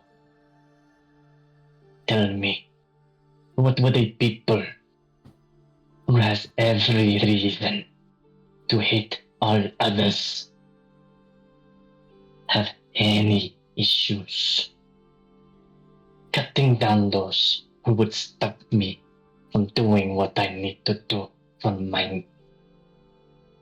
The crossbloods are a necessary tool that I have taken unto myself. They allow me to travel these lands outside of the Shimmering Suns. And now, tomorrow, they will have a contract for me and me alone to guard the rest of these people. They will not be hunting for me, for they will know that I am going north on a journey of protection. That, that is sweet irony. I did not know that your people are also caged. Of course we are caged. I thought they were simply dead. Dead. Dead. Many would wish they were dead. Many have tried. The Ignorant Sanctuary exists for a reason. It is the last bastion of my people. That, and being those like my clan, who travel the suns, attempting to keep what is ours. We keep it to ourselves. You say you were trapped, prisoner in a land that was never yours to begin with. Imagine being a prisoner in the only corner that nobody else wanted. But no, to put your mind at ease, read it. If crossbloods come and try to take this stone, then they will drown in the rage of my people.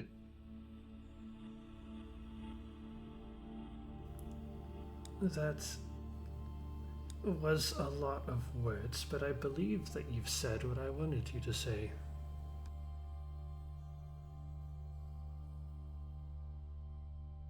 And if that was your only concern, Reed, then I ask that you give me my night of peace to continue my connection to my people in the only way I have right now. You do not have gods. We are God orphaned. Perhaps there is some sharing of fates. Good night. Reed does not have the sense of politeness to close the door on his way out. That's horrible. Sibling energy. Seeing this, after a moment, Foshkrush is just gonna stand up, stomp heavily towards the door, and slam it shut.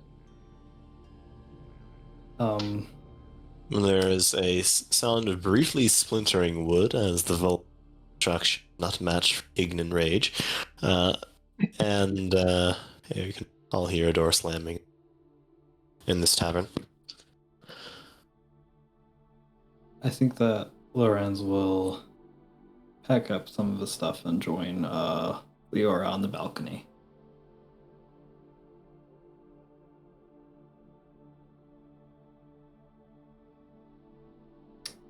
She would turn to look at Lorenz as he exited the building.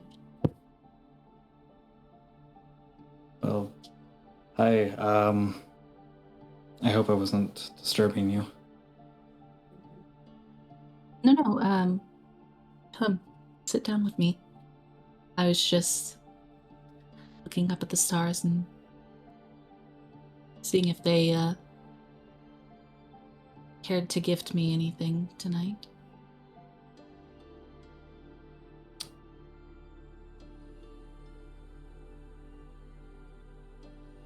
You often look up at the stars. Lorenz takes a seat on the balcony, sort of, lets his legs hang loose, and he looks up at the sky. I've stared at the sky since I was a child. Trying to find meaning in my life, and I found nothing.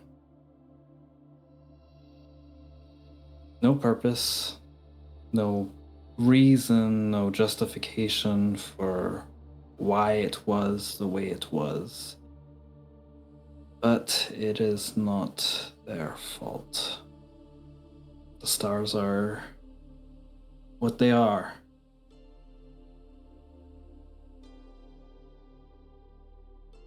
Can't Do you force them. believe them?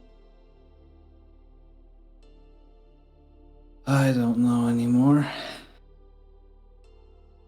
I want to, but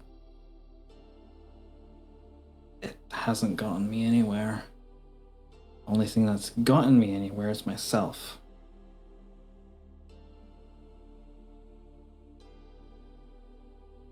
In your defense, sometimes I think some of our kind look a little too hard at them. You think so?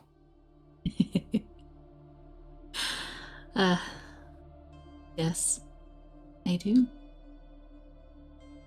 You don't seem like the type to criticize that. Not necessarily a criticism. People put hope in all kinds of things. They put their own meaning on plenty of things that might not have as much as they would like. That's Hope fair. is far more valuable than what the stars can tell us sometimes.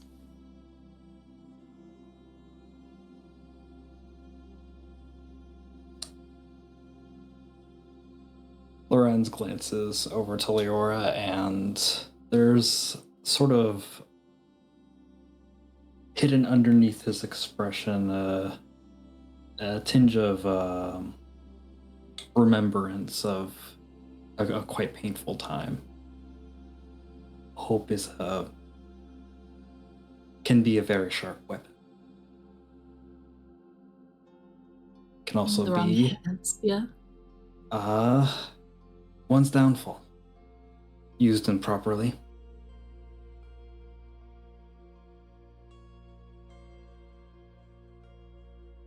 There is a bit of duality with hope in that way, I think. Blind faith and hope, it can go hand in hand. But for all the faults that you or I may have with the stars, they give people peace. And for that, and for them, I am thankful. Yes. Suppose we have to be. Tell me, what do you think about all this? All this? What's happening? She would kind of side eye and laugh a little bit, given, the events of the evening and just the amazement that they all made it through, because it's nothing that she's ever experienced. And she would look at him and she would say, I'm not entirely sure, to be honest. I was hoping that the stars could tell me, or at least give me a little nudge in the right direction. Any luck? It's a little... And the stars? Not yet anyway. But it is a little odd that they told that man to come find me, to look for me, look for the staff that I have. I only just got it. It's not a coincidence. It's not something one could just write off. Not to me, anyway. That definitely seems... well, not a coincidence. Where did you get the staff? Well, I had a meeting with the Archseeker before I began my travels. Honestly, not very long ago. The city was kind of the first place that I ended up going to. But So it was far a away gift. from home, then? Oh, yes. Unfortunately. But it was a gift, a parting gift. Because she knew that I would be leaving And it does not seem likely that I'll be returning. You know, you and I were in the same position. I'm also far away from home, and for different reasons, I'm never going back. And if I am, I'm not coming back the same when I left. And I don't think I know how to deal with that. Right now, at least. I mean, in combination with this whole thing, my whole life has been basically the idea of I'm just going to go city from city and do card tricks for the rest of my life. And now this happened, and I really don't have any justification to say no to it. I'm not doing anything else.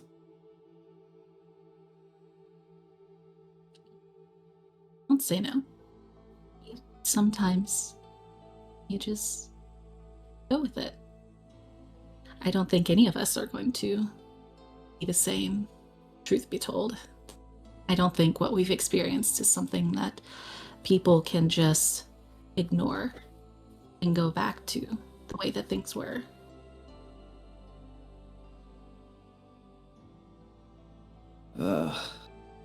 Yeah. You're right.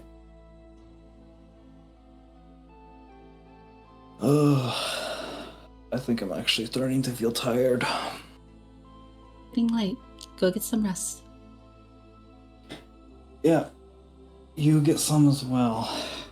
Hopefully all of us can stick together in the morning. See you then. He pats her on the back as he leaves the balcony.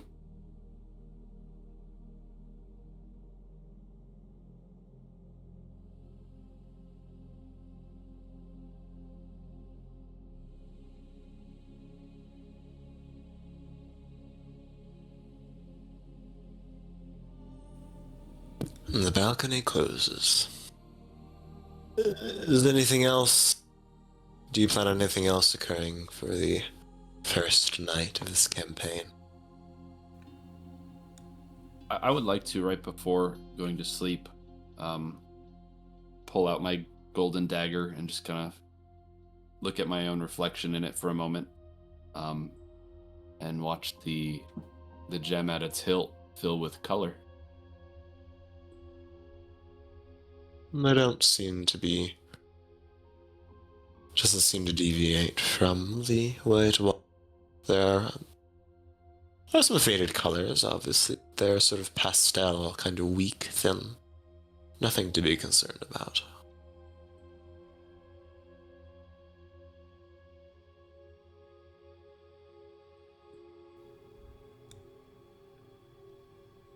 Dearest Game Master.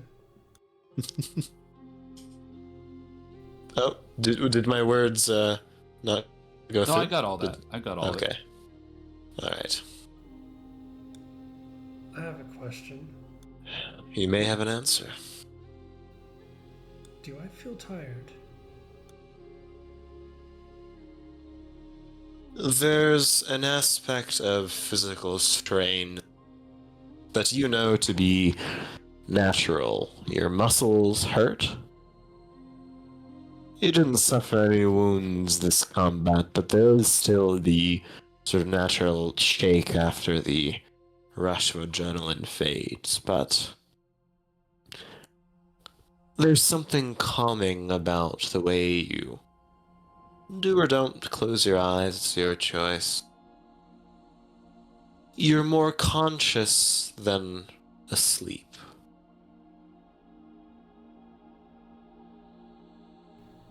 It's like watching a plant grow. Your rest is something that is separated from yourself.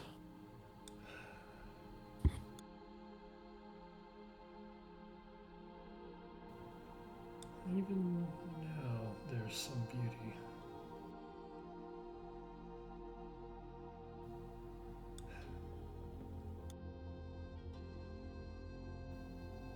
I will gently rub claw down length of the staff and probably lose track of time and just kind of be doing that for 8 hours.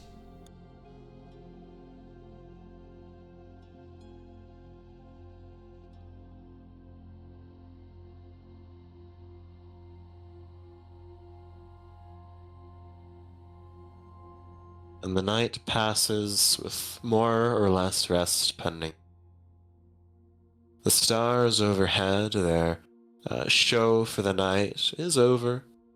There are some Vulpinals who, at the end of it, wander out to question the stars. Perhaps not celebrate, but wonder what sign it meant. Morning rises, Kvara's sun peeks across the horizon, and another day begins. One last thing before the session ends. Foshkra, there's a tap tap tap on the window of your room. First thing in the morning? Or First before thing in the going? morning. Okay. I'm gonna look out the window and see what the hell it is. There is an origami bird that is throwing itself repeatedly in front of your window. Probably my first time seeing something like this. This is how the Crossbloods send messages to each other. Ah, okay. Alright, Or then at I'm gonna least open it up. the official locations of Crossbloods where there are spellcasters capable of producing more official letters, orders. And you will, it sort of flaps around you for a second before nestling in your hand, collapsing into a standard letter. This is what you see. This is for your eyes only. Okay.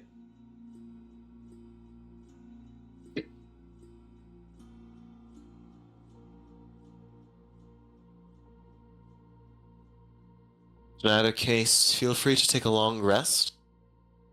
And as part of this tutorial, if you're new to leveling up into 5th edition, feel free to level yourself up to level 3. I'm here to help out for the last few minutes.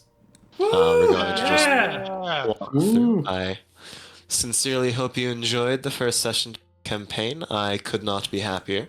I need the lore. Oh It was so fucking good. Can we go again tomorrow? Yep, tomorrow, let's do it. Oh my god. Holy cow. That's what D&D's supposed to be like, right? That was it. Short combat, and then the rest of it's just RP. Ah, beautiful. So much fun. Finally, some good fucking food. Exactly. Brilliant. I really, I want to award inspiration for something that specifically you did. You said, Ferb, not Reed. That Ferb said, that Foshka understands what I mean, but Oh, about the hags. No, well, that too, yes. The hags were level 1 witches, Pathfinder 1E witches. So, Fel, was the moment whenever I was talking with Foshkra and I mentioned Null lore? I'm incredibly happy. It's there's no greater feeling than a DM seeing players utilize lore in world in conversation. It's just such a great feeling. I mean, if you think about it, Gnolls and lizard folk are now in the exact same situation. Oh. Except one is, Mm. hey. One had their land despoiled, one had their land stolen and then despoiled. Well, I mean, that's only part of the gnolls. There are some nomadic gnolls living their best of lives randomly, not in Tlani, but... Yeah, and this is another reason why, out of everyone in the group so far, I do trust Foshkra with the stone, because I know if if Oshkra gets 3 wishes, it would probably be for a world that Reed would want to live in. It might not include Reed in the end, but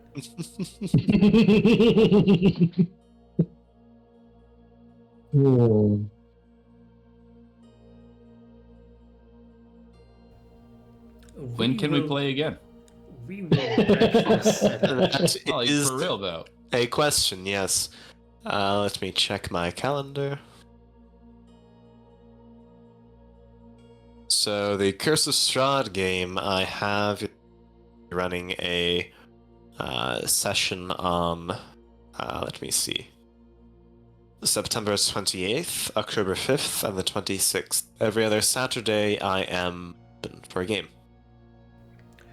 So the 21st, that's next week, and then also the 12th is free of next month. Correct. Would the 21st or next week at the same time work for everybody? Yes. I'm available. Yeah, I mean, Saturdays at this time, I am good any Saturday, unless I say otherwise. I believe so. Yeah, I'll verify. Awesome.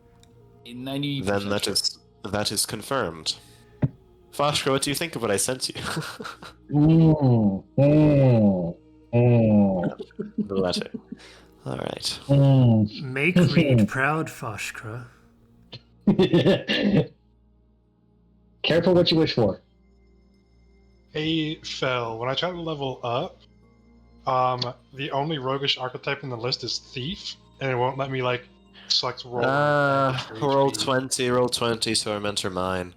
I've seen it all you manually. will have The to- Character Mancer is broken for me, so I.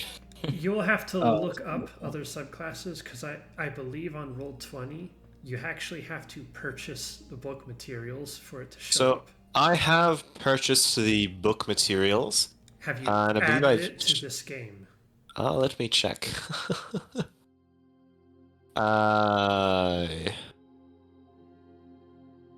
Let me see how I would add it to this game. I don't remember exactly how, but I know in like the